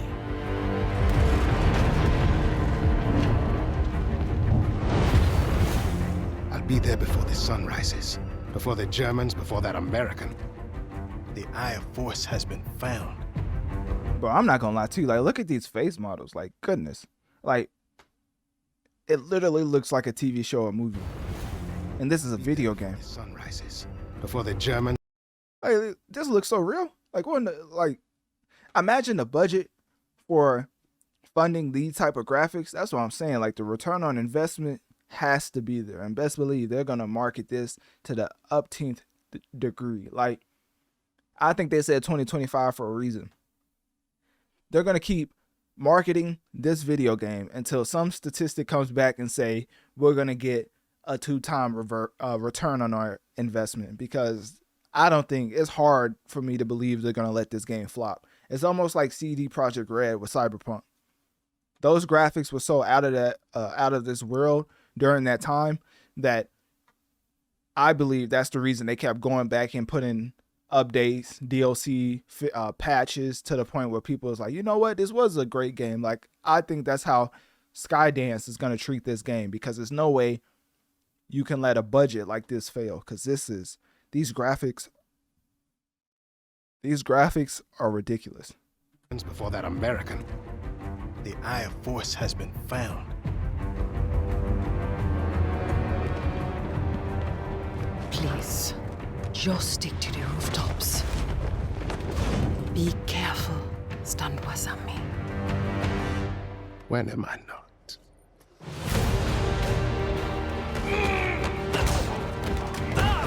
It's better. And that's what makes me believe that they have to have is like advanced stealth gameplay mechanics in this game, because look at this. Like, obviously that's a stealth takedown, and then that's a double stealth takedown, and it seems like he came from the rooftop.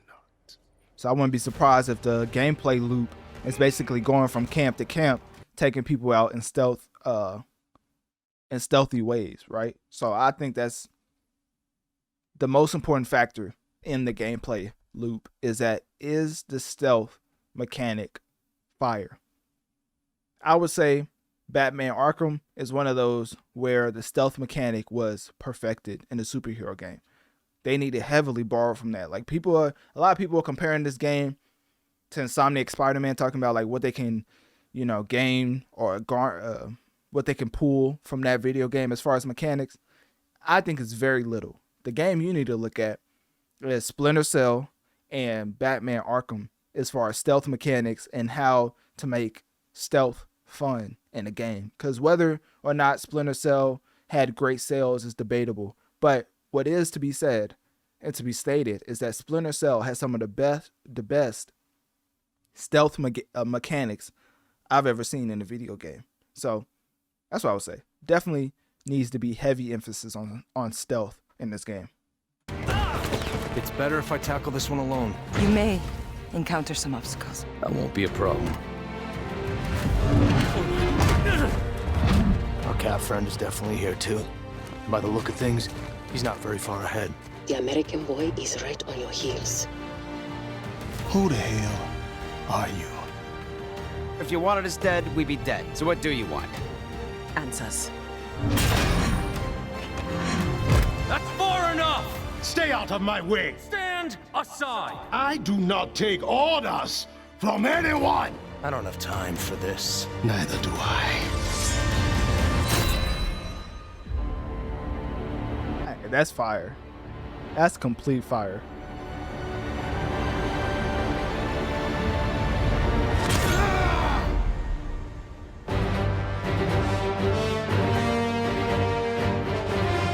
The only thing about this is that it's a video game, so that you have to keep in mind that the gameplay loop has to be superior, because no matter how great the story is, the gameplay loop has to be there.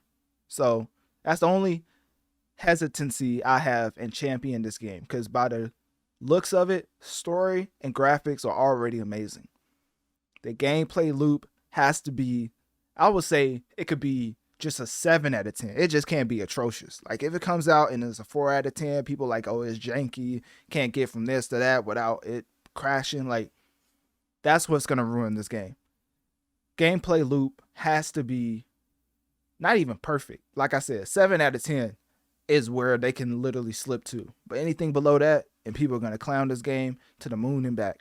But also, like I kept reiterating, but throughout this entire segment, stealth mechanics have to be a heavy emphasis for the gameplay loop, solely based off the setting and how they're going about the missions.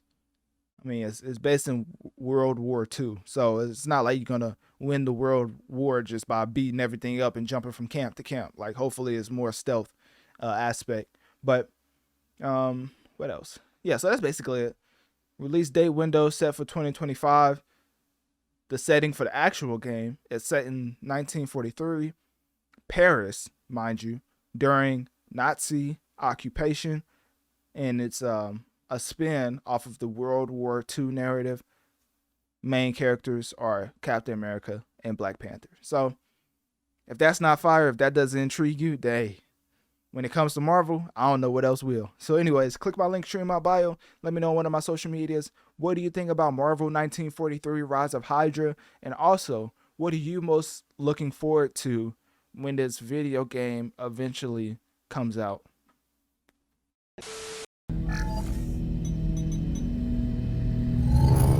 It's time to get into a game that has definitely impacted the masses in a way that usually you don't see from the competition, as far as the outstanding game having such a dominance after a Power World has been released, after a Helldivers 2 is released.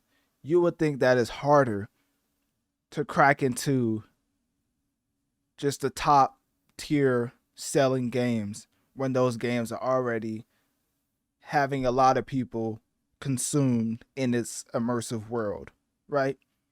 So with Dragon Dogmas 2, developed by Capcom, directed by Hideaki Itsuno, hopefully I said that right. I don't know, I probably messed that all the way up. But the development process for this game took about 5 years. That's why I highlighted highlighted the developers and things of that nature. It's out on all platforms currently, but the biggest thing with that is the sales for this game is tremendous. Top selling game currently on PlayStation. Top selling game currently on Xbox. And as far as PC, it's top 10 with 72,000 players currently, with the overall peak being, let me see if I can find it. Yeah, with the overall, well, this is a 24-hour peak being 131,000. So when you get into that, Dragon's Dogma 2 obviously isn't just the biggest game ever, as Palworld, Helldivers 2. I mean, Helldivers 2 is still top 4 as far as best selling on PC. Now, as far as Palworld, one could argue that that game is no longer as prevalent as it once was.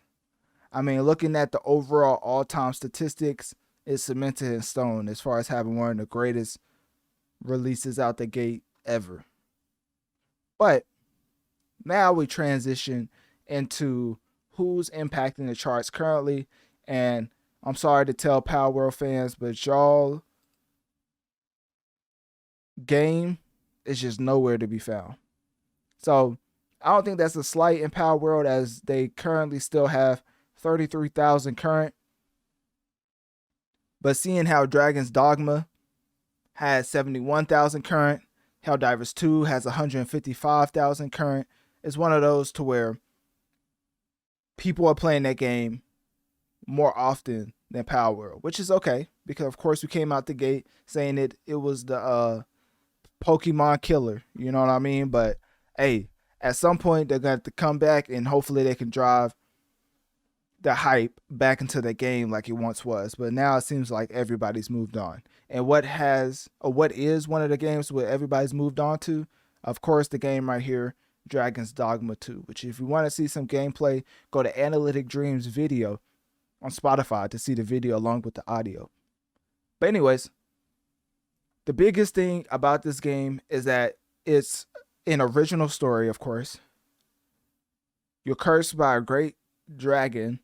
A rising chosen to face the dragon involves a party of heroes, pawns, and geopolitical conflicts. Basically, the pawns you can have in this game, I think, is the biggest X factor in the excitement that people have. I mean, I literally saw somebody having a whole Kanye, and yes, Kanye West pawn in this game. And if you don't believe me, hold on, let me make sure if I can pull this up, because I didn't even think I was going to have to pull this up, because I forgot about this.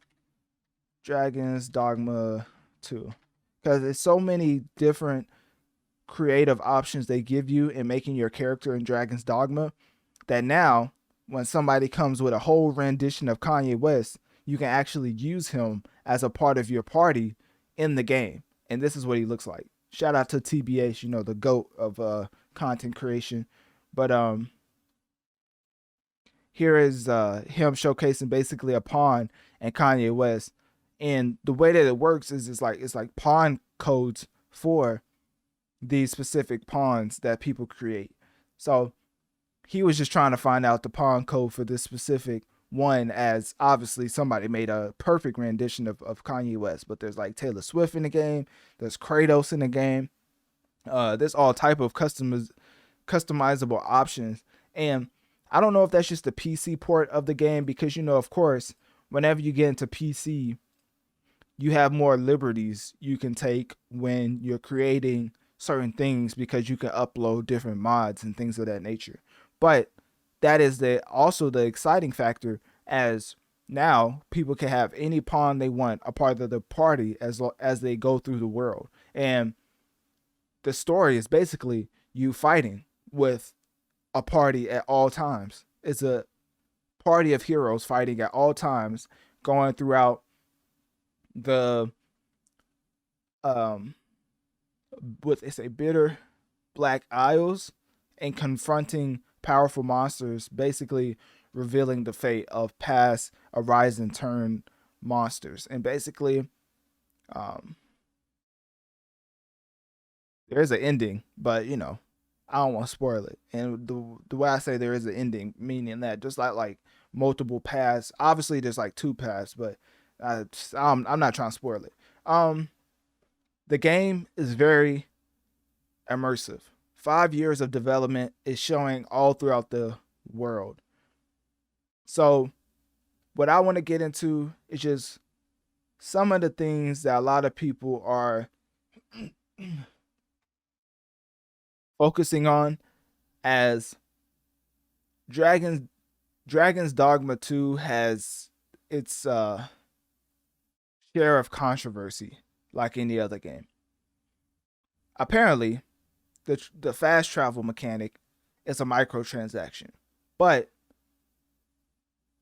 the way that you can fast travel in a game can obviously be, well, not obviously, because people wouldn't be upset, but you can unlock the fast travel mechanic by playing the game and gaining certain items that allow you to fast travel. But because of the fast travel mechanic being a microtransaction, it has a lot of people up in arms, which I'm not mad at. You know, if you can earn something in game, but it's also a microtransaction, I'm not mad at people pointing out the microtransaction, because why is it there in the first place if you can get it or earn it in game? Maybe you're trying to capitalize off of people not wanting to play the game and buy the microtransaction, which is the fast travel. And so to that, I say, if you haven't played the game, it's only so much vitriol you can have towards a video game for having microtransactions. But if you have played the game, seems like those people aren't really upset with the microtransactions because they're easily attainable by playing the game. So the controversy with Dragon's Dogma 2 that released March 22nd, so it's still a fresh, brand new game in retrospect, is seemingly only coming from people who haven't played the game, which is interesting, because it seems like the microtransactions was there in the first place for people who don't really want to play the game to gain certain perks, right? So that's the biggest thing I wanted to touch on. Nothing really too much to get into. At the end of the day, Dragon's Dogma is selling tremendously. Granted, it just came out like 7, 8 days ago. But with it being in top 10 of PlayStation, it being top 10 Xbox, not even top 10, number 1 Xbox, number 1 on PlayStation, top 10 on PC Steam charts, it's one of those impacting games out the gate. And I don't want to dog on any other games. We may be touching on it in this episode. But let's say some other games came out around the same time and seems to be struggling to sell as well as a Dragon's Dogma is doing right now. Shout out to the Final Fantasy and Rise of Ronin fans out there. But hey, I said I wasn't going to say any names. You know what I'm saying? I didn't say the name. I'm messy, ain't I? Anyways, click my link tree in my bio. Let me know on one of my social medias. What do you think about Dragon Dogma's 2 success so far? And if you've played the game, what is your favorite aspect about Dragon's Dogma 2?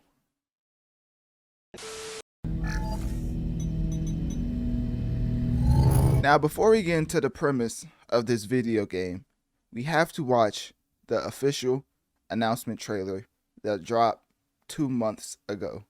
Because if I get into the details, I don't think this trailer will hit as hard because you already know what's about to happen. So, of course, let's watch this together because, as always, Analytic Dreamz video on Spotify to see the video along with the audio. So, we're going to go through this journey together. Of course, I've already seen it, but I think it'll hit harder for y'all if this is the first time you've ever heard about this video game. So, without further ado, let's get into the official announcement trailer of Zoochosis.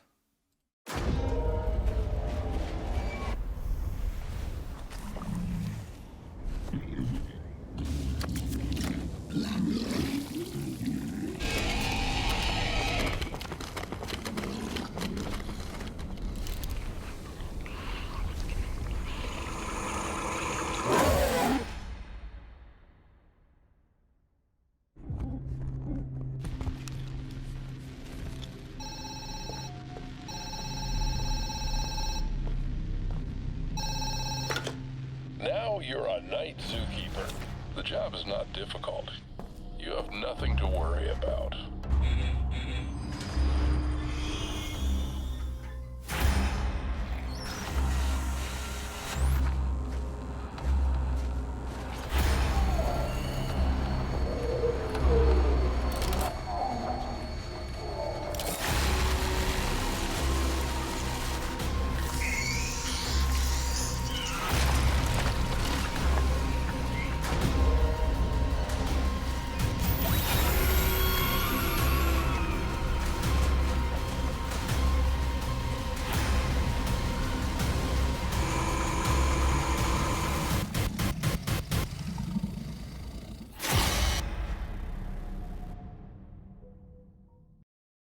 All right.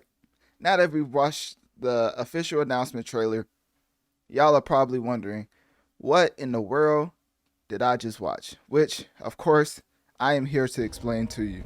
So basically, Zoochosis, which is like an actual thing, I had to research and actually realize that it's a whole definition out there based on this word. Like at first I was just thinking it was some creative name they came up with for a horror game, right?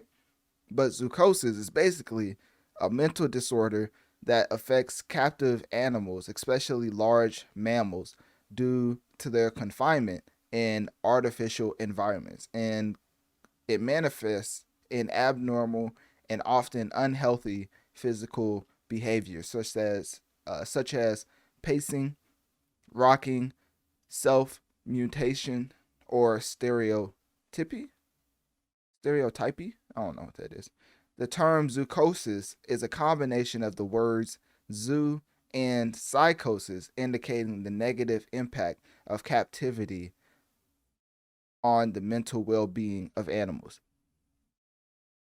So now that I got that definition out of the way, first thing you need to know is, of course, this is a fantasy game, so they've taken some liberties to the whole mutation aspect, because this is inherently a body cam horror simulation game where players act as a zookeeper encountering infected animals in a zoo. Don't ask me how I find my gaming information, but just know that when this trailer came across my feed, I watched it, and I honestly despise horror, the horror genre. Everything about horror, I despise it, right? So much imagery that they use sometimes that's just unsettling for me, that I just try to stay away from the entire genre. So why am I captivated by this video game? It reminds me of when I used to watch Markiplier play Five Nights at Freddy's. I despise the horror genre. I'm going to keep reminding you that. But for some reason, I kept finding myself watching playthroughs of Five Nights at Freddy's time and time again by Markiplier, simply for the fact that I wasn't captivated by the whole setting and a unique take on the horror genre. And that is the same exact sentiments that I have for this game right here, because of course it's expected to launch on PC in Q2 of 2024. I think we received, this is from 2 months ago as far as this trailer. I do have a more updated trailer that I was going to get into, but I don't know. Let me skip to the end. I don't know if that has a release date. It doesn't seem like it has a release date. Okay, so yeah, so basically it's just Q2. And the reason why I'm not playing that video yet is because I want to keep just talking about the overall information about the game. So all we know is that it's coming out on PC via Steam in Q2 2024. And the developers, Clapperheads, that's funny. Clapperheads, no Diddy, goodness. Known for titles like Sparky Marky and Hello Neighbor Diaries. So, as you can probably already tell, it's a horror game. It's definitely playing off of the horror aspect. A lot of situations that you're going to be finding yourself into will be very unsettling, to say the least. I mean, you interact with a lot of animals, but then you realize these are not your everyday zoo animals, as they are infected by this quote-unquote mutation, which you see is shown throughout the trailer. So the basis of the game is that the players decide the impact of the outcome of the story and determine survival based on how you take care of these animals. There's a whole aspect of taking care of the animals, and that's when we're going to get into the next trailer, because right here, basically, I'm going to jump around. I'm not going to play the whole thing. So right here. Okay, so this list is basically how you take care of the animals, and there's a whole mutation which they show right over. One of the animals start to mutate. I'm trying to see where I can find it. Yeah, right here. Okay, so he's taking basically this trailer, which is the newest trailer. They're showing how you're supposed to take care of the animals, and then one of the animals, you get to too late. So basically, when you get to that animal, it's already too late and it starts to mutate. And here you can see what happens after. Hey, don't fight. So he's taking care of the animals.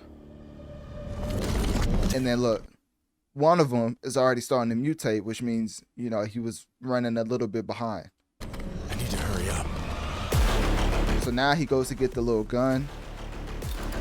And so this is what I'm thinking changes them back into regular animals, of course. But then by that time, as you can tell, it's already up. It's up and it's stuck, like Cardi B said. Time to take your medicine, buddy.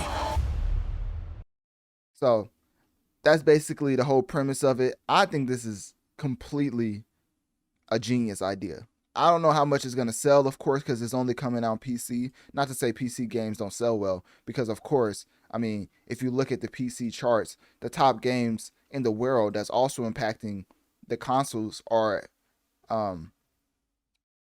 also on the Steam platform, as far as it being like Counter-Strike 2, Dota 2, Helldivers 2 has 203,000 players on Steam alone. So, of course, if you're a PC game, you can thrive when it comes to numbers. But the biggest thing for me is the genre aspect of this game. I think that's going to take it to a whole nother level, because I don't know what it is. It's some type of stat out there by scientists that they put out, how you burn more calories watching horror content or playing. Basically, you burn calories. You'll have to look that up. I'm no doctor, but that's what I've heard multiple times. So hopefully I covered the whole entire aspect of the game, but if not, all you need to know is that basically the story is players tending to infected animals while uncovering the cause of the outbreak and finding a cure. I don't know about y'all, and once again, I'm going to keep reminding you, I do not like the horror genre, but this plot is very interesting in my opinion. So, what else? It's a body cam perspective, of course, so that plays on the horror aspect, as it's a first-person body cam perspective, enhancing the immersion. And then the other thing that intrigued me, because as a Mass Effect fan, whenever games give you the decision to determine the outcome, I'm automatically more intrigued. So the way that Zoochosis lets players decide the impact, the outcome of the story and determine survival, I think that's a big aspect as far as like how each playthrough can be completely unique. Like, imagine you're just the worst zookeeper imaginable. You're probably going to end up dying pretty early in this game, because as you can tell by the trailer, it doesn't really seem like you can defend yourself once they go full mutation, besides this gun right here that you pull out. But as far as to turn them back to regular animals. But besides that, I do think that overall, I'm going to go back to the launch trailer.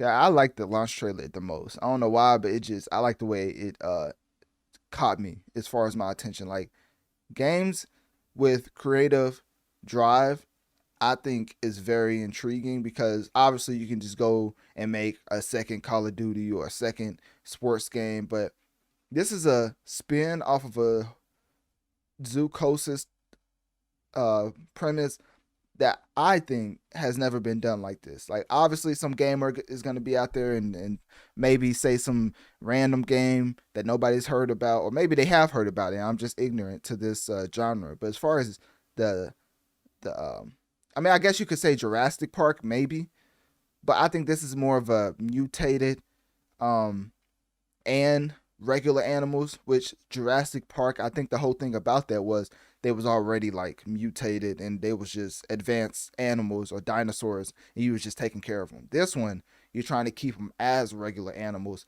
before they mutate and then they just get out of hand. So, to stay up to date with this, of course, Clapperheads is the development studio. So to follow them, I would probably just follow this YouTube account right here. That's how I'm following them as far as how I get my information about the different trailers and stuff. Because as you can see, they only have 3 trailers out. They have the official announcement trailer, which came out 2 months ago. They have the official reveal trailer, which came out like 11 days ago. Sorry, it's hard for me to read that. Let me just zoom in. that would probably help. And then we have Zoochosis' official gameplay teaser trailer that we're watching right now. So this just came out not too long ago.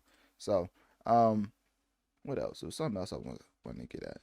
I think that was basically it. So yeah, this is the one of the few horror games that's ever captured my attention as far as it actually being intriguing, and as far as the setting, the overall plot, and just how the premise set is just bound to have so many hilarious moments from whoever plays this. And honestly, I can't wait to watch somebody play it, because I'm not playing it. Like, I don't dislike this game because of the premise, but still, I'm not trying to go out and play it. Like, nah, I still have a heavy disdain for the whole genre of horror. So, but I will be giving this game a watch. So whoever is out there playing that, I enjoyed the playthrough. I'll probably be sitting through that one, just like I did for Markiplier with Five Nights at Freddy's. So, not to drag this on too long, that's basically it. There's no confirmed release date. It's coming out on PC though. I would assume it will also come out on consoles, but you never know nowadays. So, with that being said, click my link tree in my bio. Let me know on one of my social medias. What do you think about Zoochosis as a game, as a body cam horror simulation game where you play as a zookeeper? And what is the most intriguing aspect of it for you?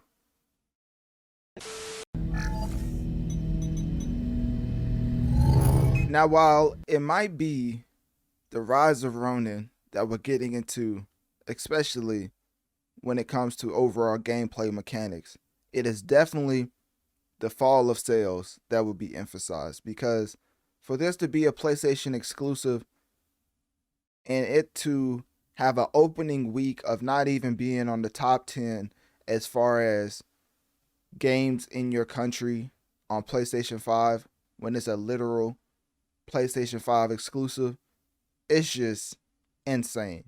And I don't want to hear about top 10s being mostly taken up by sports and shooting games, because Dragon's Dogma 2 that just came out is still in the top 10, and Helldivers 2 is still in the top 10. And Dragon's Dogma just came out.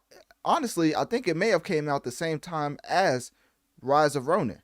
So there's really no excuse for the sales for Rise of Ronin, because Rise of Ronin is a PlayStation 5 exclusive. And the reason why I keep reiterating that is because that's a big factor when you get into the overall standpoint that Dragon's Dogma 2 is also out on other platforms. So that means it's a spread of wealth, and it's still outperforming you on a console that you're exclusively on.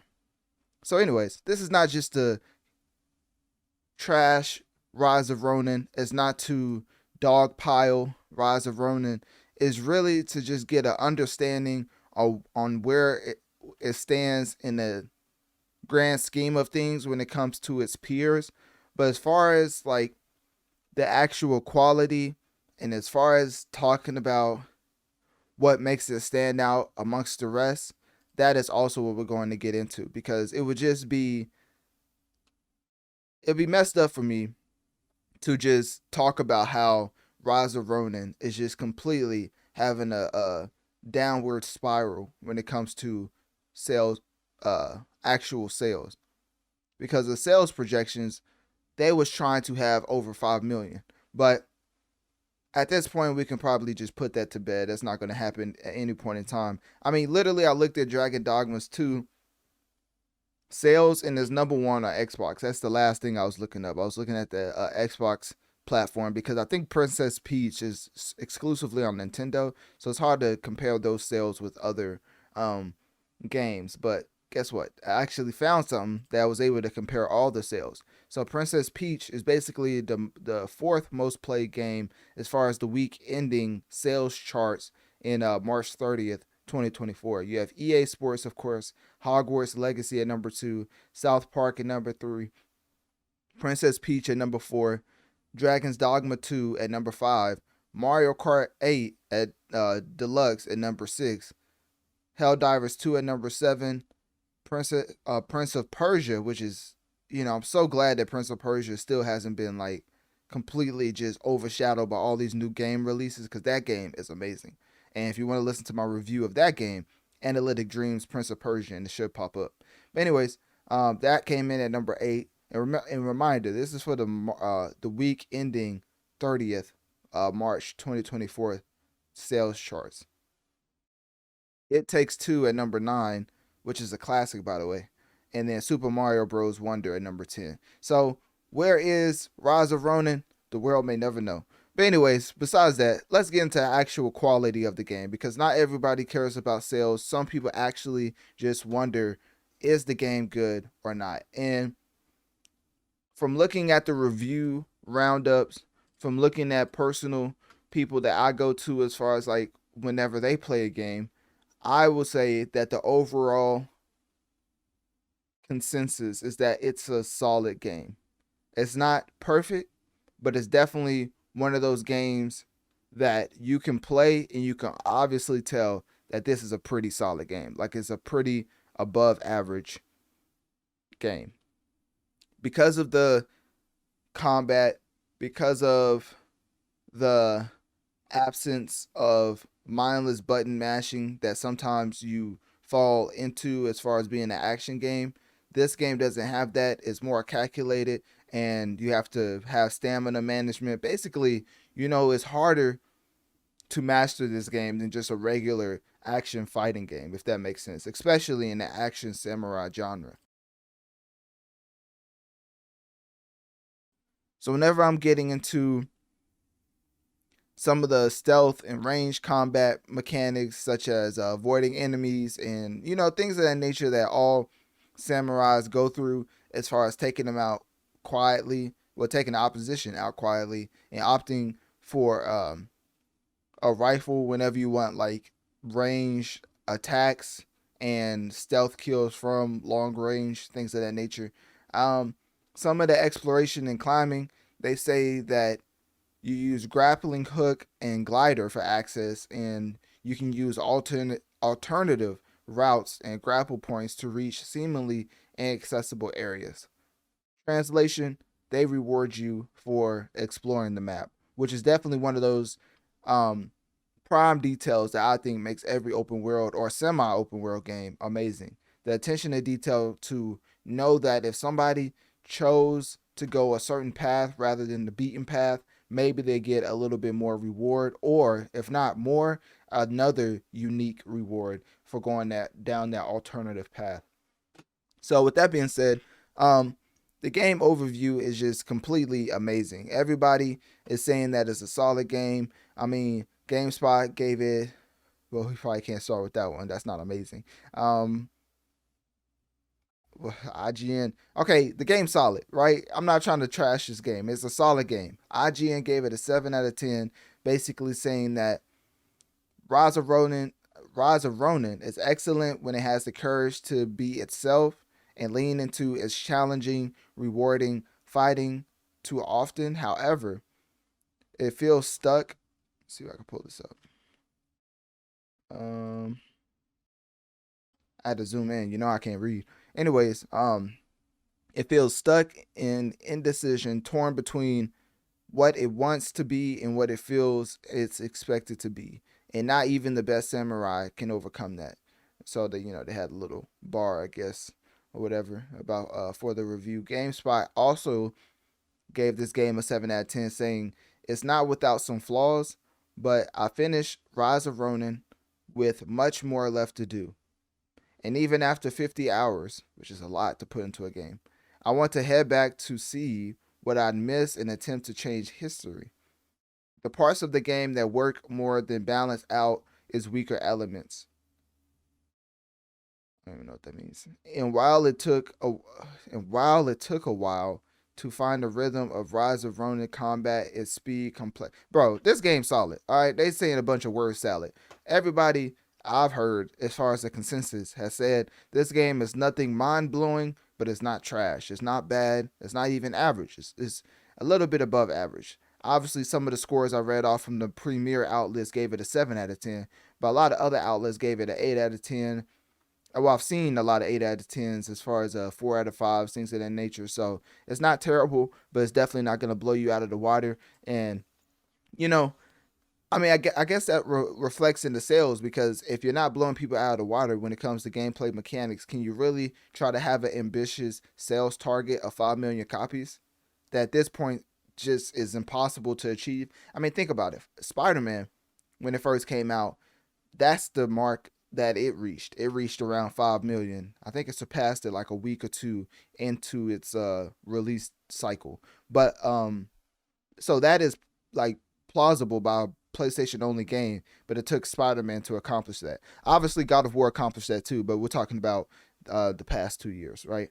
Because when did Ragnarok come out? Like 2021, 2022? I forget when Ragnarok came out. But anyways, that had great sales as well. But Rise of Ronin is definitely going to be known on the sales side of just being a fall from grace, as a lot of people just labeled it average. And one of those things that there's other games, a lot of other games that did this a lot better. Like Ghost of Tsushima.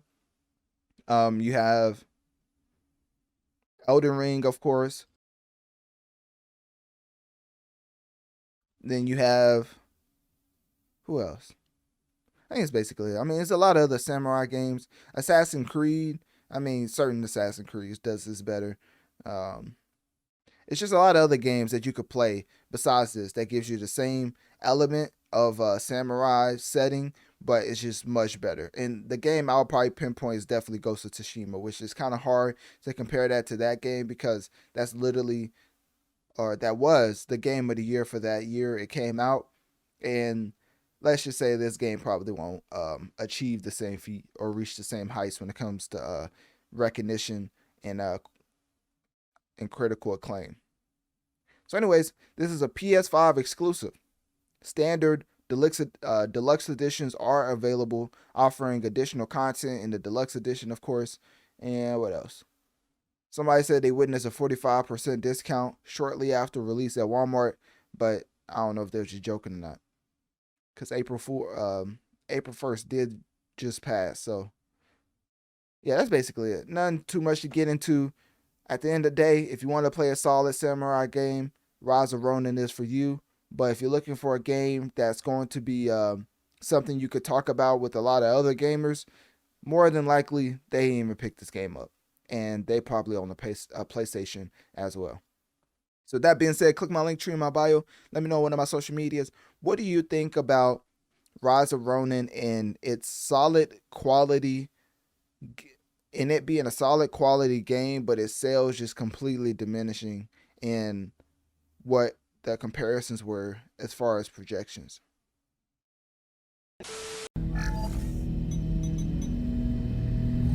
Now, say it ain't so. Carti fans, how are we feeling?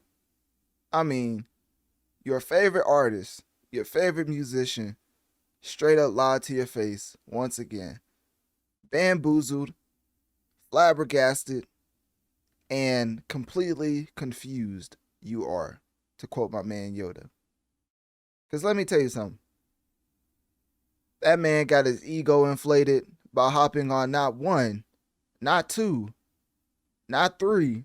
That man was like LeBron. He was like not 1, not 2, not 3, but 4 bandwagons in the span of 2 years. I mean, talking about a weekend assist with Popular. Talk about a carnival assist with Kanye West. Type expletive. Can't say that because it's a PG podcast. With Future and Metro Boomin. And what was the track with Travis Scott? I forget the track with number. I forget what that was called. Hold up. I gotta look this up. Travis Scott, Playboi Carti. Ah, here we go. Yeah, I can't even. Travis Scott. It's hard to even look up. It's hard to look up Carti on Spotify. It was like, he don't drop here. He drop over there on YouTube and stuff. He don't drop over here where you can actually analyze the data and see how he compares to his peers, right? The song Fiend. I don't even know how I forgot that one. That one was actually pretty good. But once again, another wave rider who is Playboi Carti, very inflating of his ego to the point where now he believes he can just straight up spit in his fans' face. Hypothetically, well, more of a hyperbole, right? Because Playboi Carti just canceled his highly anticipated tour, the Antagonist Tour, initially scheduled for 2023. That's been going up until this year. Well, no, it has been rescheduled for this year, but it has been canceled. And of course, because he don't care about y'all, Playboi Carti fans, just to make it specific, the cancellation was, of course, abrupt. No type of message from Playboi Carti himself saying he was sorry, any type of remorse, none of that, of course, because if somebody doesn't care about you, why would they give you that satisfaction of an apology, right? So the refunds for tickets will have to be processed because legally they have to. But on the flip side, they're giving you the option that you can just retain your ticket just in hopes of a future revival of the tour. Boy, hey, he loves scamming his artists, don't he? Like, y'all made all the sense in the world when y'all was talking about why Aiden Ross should not do a second stream with Playboi Carti. But here you are getting scammed out of $300 to $1,000 probably just to see a man walk across the stage and bumble, right? Imagine you in a studio and somebody like, hey, I need somebody on my track. You hop on that track and you get to mumbling like you're a 2-year-old, like you just came out the womb. You know when Drake said, when people send their verses back in his terrible, just like a 2-year-old, which was a double entendre because a 2-year-old is terrible. But also the verbiage of a 2-year-old is only at a certain level. That is what Playboi Carti's at as far as his mumbling capabilities. But because of the waves he's been able to ride, I mean, literally the most iconic artist in history that he's been wave riding. If you don't believe me, Rich the Kid was also on Carnival. So what are you gonna say about that? Rich the Kid is now on the level of a Playboi Carti. So basically trying to implicate and showcase how much wave riding this man has been doing, from The Weeknd to Travis Scott to Kanye West to Future.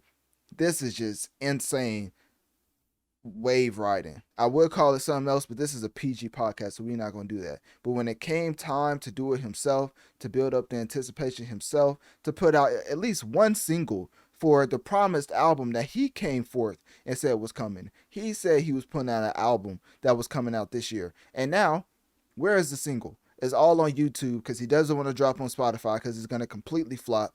And God knows that whenever he drops the album, it's going to straight up flop. So now people are just going to focus on him being on one of the best feature runs in 2024, when ultimately that's just disguised as straight up wave riding. That man is riding every single popular art, not even popular artist, like the top of the cream of the crop artist. He's riding the wave to a point where now, when it comes to stand on his own, this is what he does to y'all.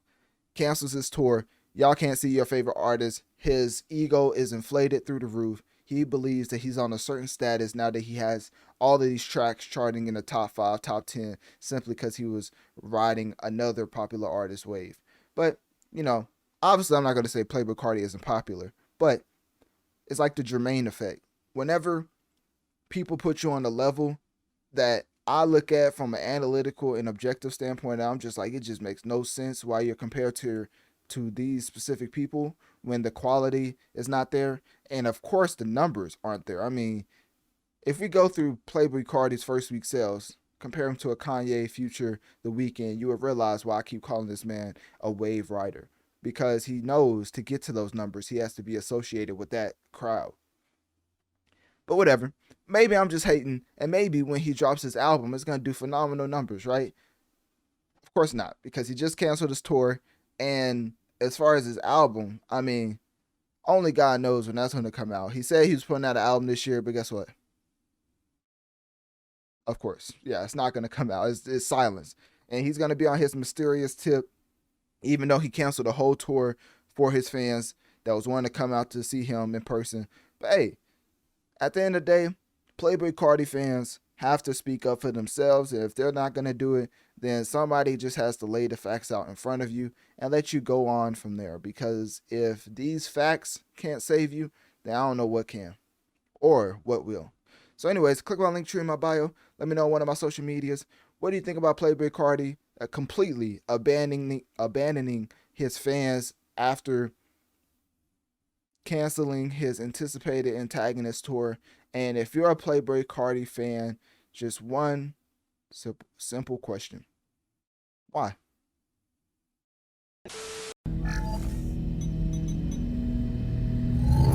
I want to start off by saying Analytic Dreamz video on Spotify to see the video along with the audio.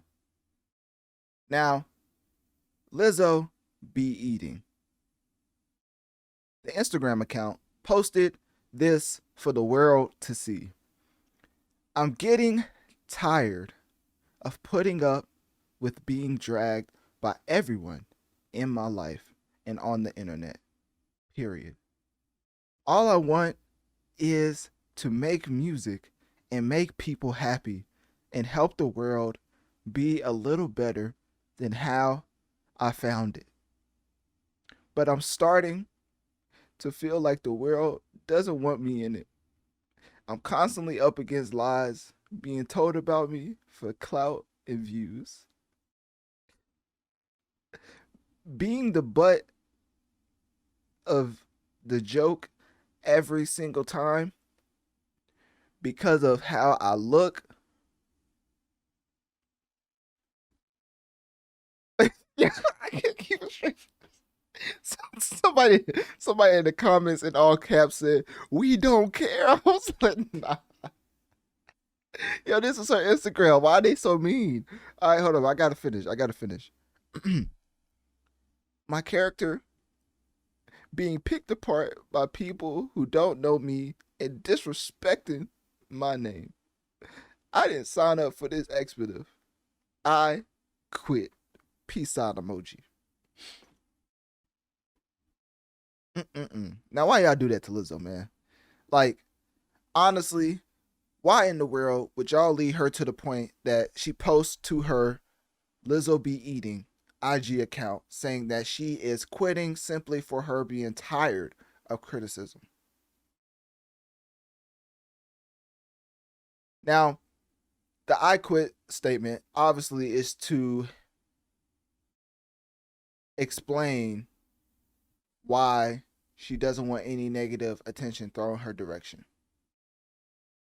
But the I quit is not because of music, which she ended up clarifying in the in a subsequent video. Here we go, right here. Welcome to my Yiddy Hall. Uh-oh, wrong one. It's this one. I want to make this video because I just need to clarify. When I say I quit, I mean I quit giving any negative energy attention. What I'm not going to quit is the joy of my life, which is making music, which is connecting to people. Talk to Because I him. know I'm not alone. Preach. In no way, shape, or form Talk to him, Pastor. am I the only person Mm. who is experiencing that negative voice that seems to be louder than the positive. If I can just give one person the inspiration or motivation to stand up for themselves and say they quit letting negative people win, negative comments win, then I've done even more than I could have hoped for. With that being said, I'm going to keep moving forward. I'm going to keep being me. Once again, I just want to say thank you. The love that I've received, means more than you know. I want to make this video because I just need. All right, so basically that's Lizzo coming back to let y'all know that she's not talking about her quitting music. It was just all of that attention she was giving negative energy. She's quitting that aspect. So, well, she's quitting in that aspect. So, I just want y'all to know there's a lawsuit that you can look up for yourself, but I'm not going to say that's why this whole fiasco is going about. But there is a prominent lawyer on the case for a lot of Lizzo's dancers that you can look up for yourself. I would give it to you, but honestly, it's pretty straightforward and why Lizzo would take this approach, because basically 3 of her dancers filed a lawsuit claiming alleged sexual harassment, weight shaming. I'll let y'all get the gravity of Lizzo weight shaming, racial discrimination, and creating a hostile work environment. Lizzo has, of course, denied the allegations, but guess what? In February, a judge shut down Lizzo's request to drop the case, though some allegations were dismissed, including one dancer's claims of fat shaming. And then in the update, of course, with nearly half his case dismissed, 18 independent witnesses siding with Lizzo and no settlement on the way to get him his tasty contingency fee, Ron has started making wild personal attacks that have absolutely nothing to do with the clients who he is supposedly representing. We would humbly recommend that Ron start representing his clients and stop representing just himself. Goodness. So it seems like they lying on Lizzo. From my personal perspective, that's what I'm giving you. That is why I say this whole I quit is tied to that, because the whole giving energy to negative, the whole giving attention to negative energy is the thing that Lizzo was quitting. But as far as music, of course, she is not quitting. Like literally, she is the only person as of March 30th, 2024. When I call myself Analytic Dreamz, so we have to analyze these dreamlike numbers. So as far as March 30th, 2024, in the Billboard Hot 100, Cardi B and Lizzo are the only female rappers. I know Lizzo sings, but she also raps sometimes. Only female rappers to have 2 solo #1 hits. Solo, not attached to anybody. 2 solo #1 hits on the Billboard Top 100. Cardi B's being Bodak Yellow and Truth Hurts, and then Cardi B's being Bodak Yellow, Lizzo's being Truth Hurts, and then the other one for Cardi B being Up, and the other one for Lizzo being About Expletive Time. So, and it's PG podcast, so I can't say the other part. But anyways, that is why I would think it'd be blasphemous for Lizzo to quit, because obviously she's seen the highest, and I mean the highest level of success as being a musician. I would say that being #1, especially with a hit that's long lasting, at least 6 to 10 weeks in the top 5, is way more impactful than having a Grammy. And I will stand on that, because having a #1 for a long period of time, of course, what Megan Thee Stallion did with Hiss is remarkable, but it completely eviscerated off the charts after like 2 to 3 weeks. So with that being said, 5 to 10 weeks, I think, is the litmus scale to see if it's a real, actual hit. Things come and go, even in the gaming space. I know people don't game, but for my gamers out there who may be listening to this Lizzo coverage, this is for you. So the way that Power World came up and just blew all the records out of the water as far as the 24-hour peak concurrent players, if you look at it today, it has currently 66,000 players when it hit the peak of 2.4 million. Actually, let me see if it was 2.4. Basically, I'm not going to look up the exact number. Basically, it was second behind PUBG Battleground as far as having the highest concurrent players ever. And that was in the 2 to 3 millions. Now, currently, remember, the game just came out not too long ago. It has 66,000 people playing the game. So that should just let you know on both industries, something can be extremely successful out the gate, but it does not mean it's going to have that longevity in the top 5.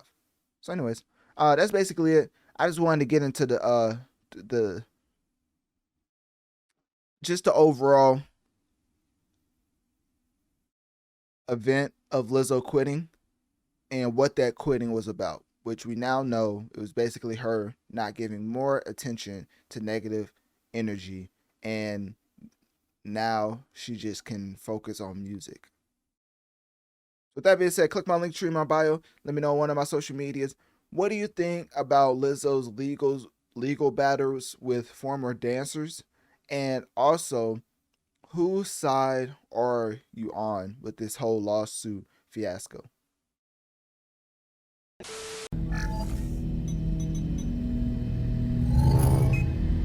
Rapper Snoop Dogg and Master P are taking on two giants in the retail world, Walmart and the Post cereal company. As NBC4's Gordon Tokumatsu reports, their lawsuit is all about shelf space and connecting fans to Snoop's new cereal brand.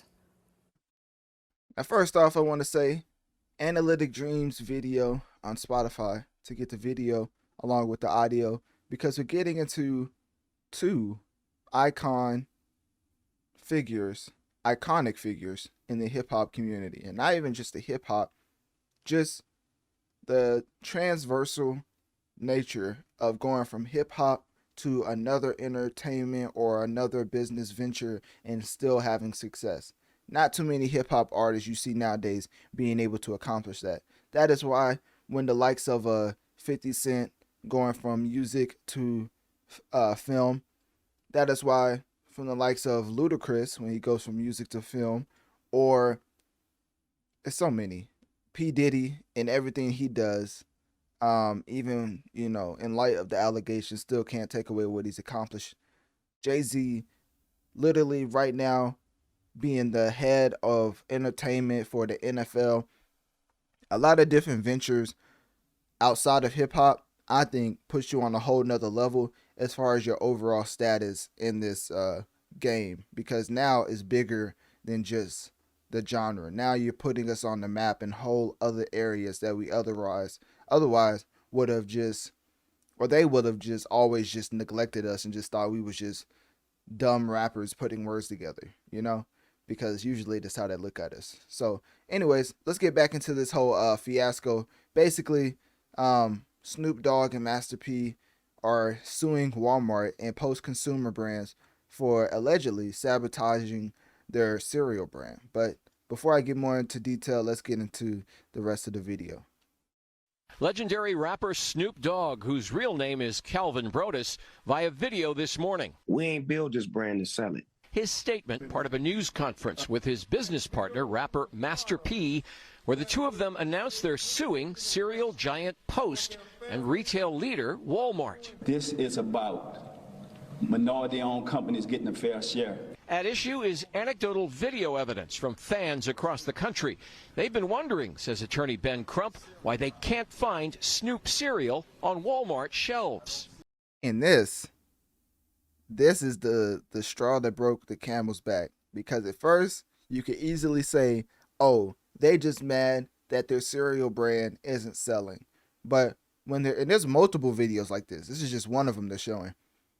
Multiple people are showcasing videos of the cereal wall and the cereal not being there. And then to add on to that, which I don't know if they're having this video, but to add on to that, there were workers in the back showcasing how their cereal was still in the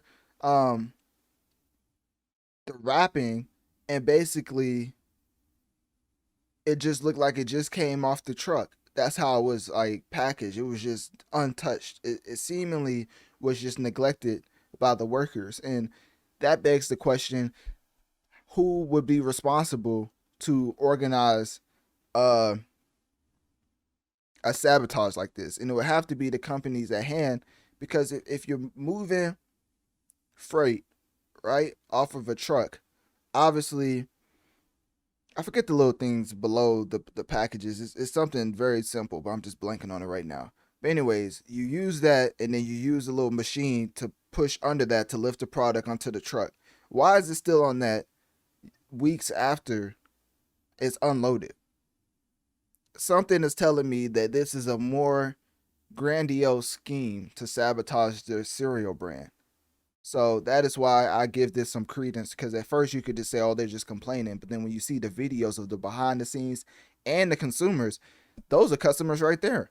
So if the customers are so anticipating or are so in want of the product that they're now videoing and complaining that it's not there, leading to people who actually work for certain stores showcasing how that cereal brand is just left in the package off the freight truck and left alone. Like, at that point, that is why I think they have a pretty legitimate case, because without that video evidence, you know, Walmart, they got lawyers and money for days. So, and even with the video evidence, you never know how it will go. But anyways, let's keep going in the video. At dozens of Walmarts all around America, everybody went saying, where's Snoop's cereal? In the retail game, product placement is very important. Where is it in the store, and who can see it? That shelf space in any supermarket first is worth millions, and it's very, very limited. But in the video, Crump alleges that Snoop's Fruity Hoops, Cinnamon Toasties, and others are being hidden from customers, sitting on a pallet. I don't know why in the world I was blanking on it, because I used to work in receiving. Like, one of my jobs was being a receiver. I was like, why am I blanking on something I've always used to do? But when you move product off of a truck, you know, there's certain things that's bigger, right, that's on a pallet.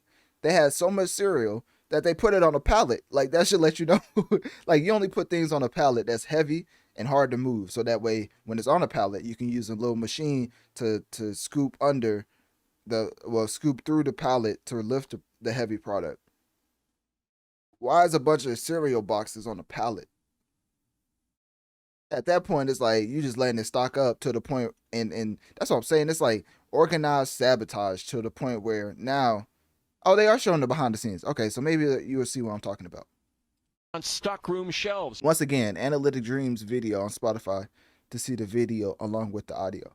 In the back of the stores, while Post brands and others remain on display out front. This one got my name on it and you can't find it. Post had remain on display shelves in the back of the stores, while Post brands and others remain on display. That is ridiculous. That is actually ridiculous. So this type of video, that is why I think they have a case. Without this, there's no case whatsoever. But anyways, let's keep going. Out front. This one got my name on it and you can't find it. Post had an agreement with Master P to make sure that Snoop cereal got on the shelves. Why Master P always be looking like he confused? Master P be up there looking like, it's like every press conference, that man up there looking like, what we doing? Like, he be up there looking like, why am I here? Like, I ain't trying to accuse him of no Joe Biden Down syndrome, but it just looked like that man a little confused up there at what the purpose is. You know what I mean? Today, Crump filed a lawsuit on behalf of the rappers. Among their claims against Walmart and Post, breach of contract, fraud, collusion, and conspiracy. We asked him, though, why Walmart would hide a product that could potentially make millions of dollars for the retail chain. That's not for us to figure out. All we know is what we see. Late today, Walmart responded to NBC4's request for comment, saying in part, many factors affect the sales of any given product, including consumer demand, seasonality, and price, to name a few. We will respond as appropriate with the court once we're served with a complaint. Post-consumer brands also responded, saying they were excited to partner with Brodus Foods and made substantial investments in the business. But we were equally disappointed, they say, that consumer demand did not meet expectations. In Westchester, Gordon Tokumatsu, NBC4 News. Snoop Dogg and Master P. Well, there you have it. Walmart and Post just absolutely cop and please because they've been caught red-handed. Because at first, when I first was like sent this story by my dad's the one who put me onto this story.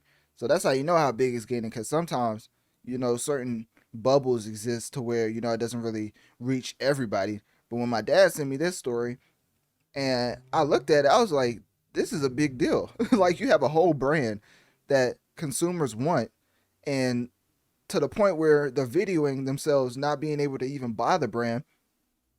And to add on to that, now you have people back in the receiving department videoing all type of product. So it's so much evidence to where you're actually sabotaging another black man's brand. And, we don't want to bring race into it, but we got to start to call it what it is. Would it still have the same type of sabotage if it wasn't two black entrepreneurs? I think not. I think two black entrepreneurs, especially rappers who used to be rappers,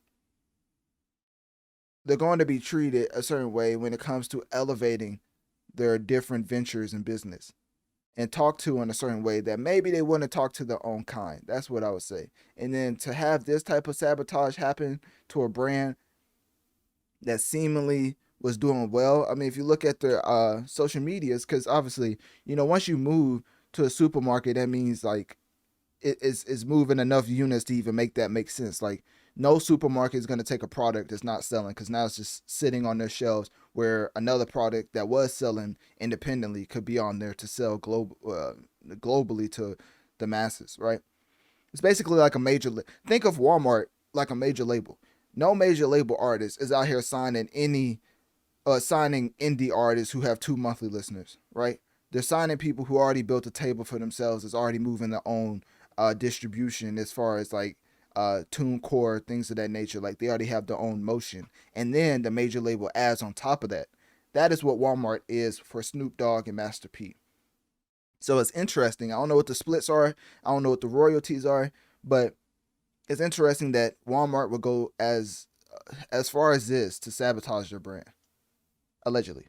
So anyways, this is the Instagram account if you wanted to see how they rocking.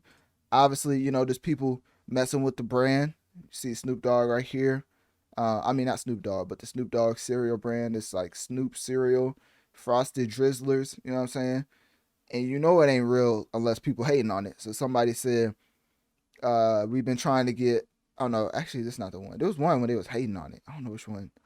I think it's one of my other posts, because this is like the main page. Is it this one? I think it was towards the beginning. But anyways, as you can see, popular celebrities are now starting to hop on the bandwagon as far as like promoting the brand and things of that nature. And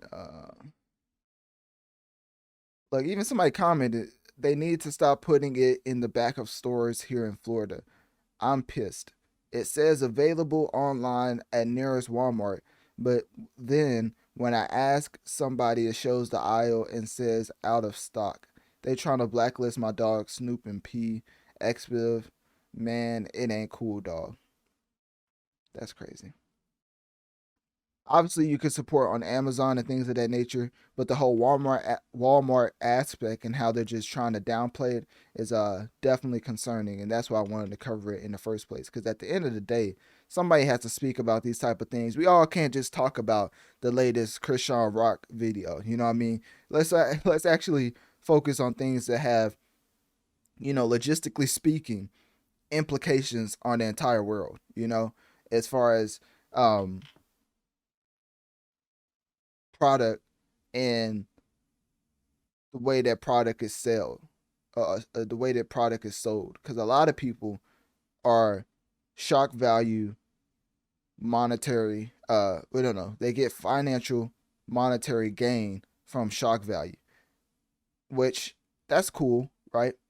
But sometimes I like to focus on things that's more of the business side and just pinpoints how and why our legendary hip hop icons are legendary because of the mindset being above what the genre they try to stick us in. Like, these are businessmen at the end of the day. Jay-Z literally said, "I'm not a businessman, I'm a business man." I don't know if y'all get that. Y'all probably don't get it. Basically, he's saying, I'm not explaining it. If y'all don't get it, I don't know. I forget. Hey, look it up. So anyways, these are the different flavors. You know what I'm saying? If you want some frosted drizzlers, you want some cinnamon toast, you want some fruity hoops. Hey, come on now. Like imagine you eat some fruity hoops before you drop a triple double at the rec. Like, they probably be like, "Hey, what type of cereal is that?" Be like, "Let me tell you." You know what I'm saying? Anyways, all right, that's it. That's all I gotta say. So Fruity Hoops is a nice name. Imagine they got like Jaylen Brown to co-sign that, because you know he would. You know, he's one of the more thought provoking basketball players, I would say. But anyways, what else? I think it's basically it. Some random details. Okay, so basically they founded Brodus Foods in 2022 to promote diversity in the food industry and provide opportunities for minority-owned products. And obviously they're doing well, or Walmart, Amazon, and Post wouldn't get involved as far as keeping this cereal off the shelves. You know, if a major label, which is Walmart in the case of getting your product out there to the masses in a supermarket style, if they're actually hindering your success in that specific field, that means in the other fields you're probably doing pretty well, or else they wouldn't have to hate on you at all. They could just let you fizzle out in irrelevancy. So yeah, that's basically it. Walmart and Post obviously denied the allegations, citing factors like consumer demand affecting product sales. We just listened to the video. You know they was copping please. There's not really too much they can do at this point. The video is out there. So the lawsuit seeks about $50,000 in damages and further relief determined by the court, because of course the videos can only show so much. Obviously Walmart is gonna lie and say those are the only stores that was doing that. Snoop Dogg and obviously Master P with their cereal brand is obviously something I wanted to highlight and pinpoint. So if you want your Snoop cereal, you know what I'm saying? This is the Frosted Drizzlers, you know. This is the let me go back. This is the cinnamon toast. Cinnamon toast toasties. Yeah, cinnamon toasties. My fault. And then the Fruity Hoops with marshmallows. They have a flavor for if you want to go healthy, and they got a flavor for if you want a little sugar in your life. You know what I'm saying? Nothing wrong with a little. I ain't even gonna say it because I don't want to sound like I'm hating. But anyways, this is more of a different home appeal. Yeah, that's basically it. So yeah, Walmart, Post, stop hating. That's basically it. So anyways, click my link tree in my bio. Let me know on one of my social medias. What do you think about Snoop Dogg and Master P cereal brand? And will you be willing to give it a try via Amazon? And if you do want to give it a try, which flavor in particular would you want to try out? So that's about it for episode 136, which of course I titled Beyonce's Country Revolution, A New Era, as Beyonce is totally going to take over the charts with her upcoming, with her album already out. I mean, with the numbers that I'm looking at, it seems like second most wanted, Jolene, and I mean, Texas Hold'em has risen to number 2. Second most wanted is number 6. Jolene is number 7, and that's three tracks in the top 10. Of course, Like That is obviously going to be number one for a minute, because that song, I ain't gonna cap to you, that song is crazy. Like, the more I listen to it, it's like, bro, it's like the perfect blend of the best producer, the best hook, well, not even hook person. I ain't gonna lie, Future may be up there as far as the best hook person. As far as melodies is concerned, he got that on lock. And then Kendrick comes in with the bars. I'm like, goodness gracious, if this ain't a perfect assembly of Avengers just to come at my man Drake, man. No Diddy. So anyways, yeah, Beyonce has a lot of successful tracks, but those are just the top 10 I wanted to list off. Those are 3 tracks in the top 10. So the best performing tracks off of her album is Second Most Wanted, Jolene, and Texas Hold'em. And then 4th would be Levi Jeans with Post Malone at 16. So anyways, obviously those are predictions. We won't know until the official chart comes out. You never know if they pull a music video out of nowhere and it boosts one of the sales. So that could also help. But at the end of the day, you know, that has been episode 136. Obviously, we talked about a lot more than that. But, you know, that was the main topic for the episode. So thank you for tuning in to the Notorious Mass Effect podcast. And don't be afraid to send me an email letting me know what you think of the show and what you want me to talk about in the next episode. Click my link tree in my bio to access my social media and to keep up with my latest activities.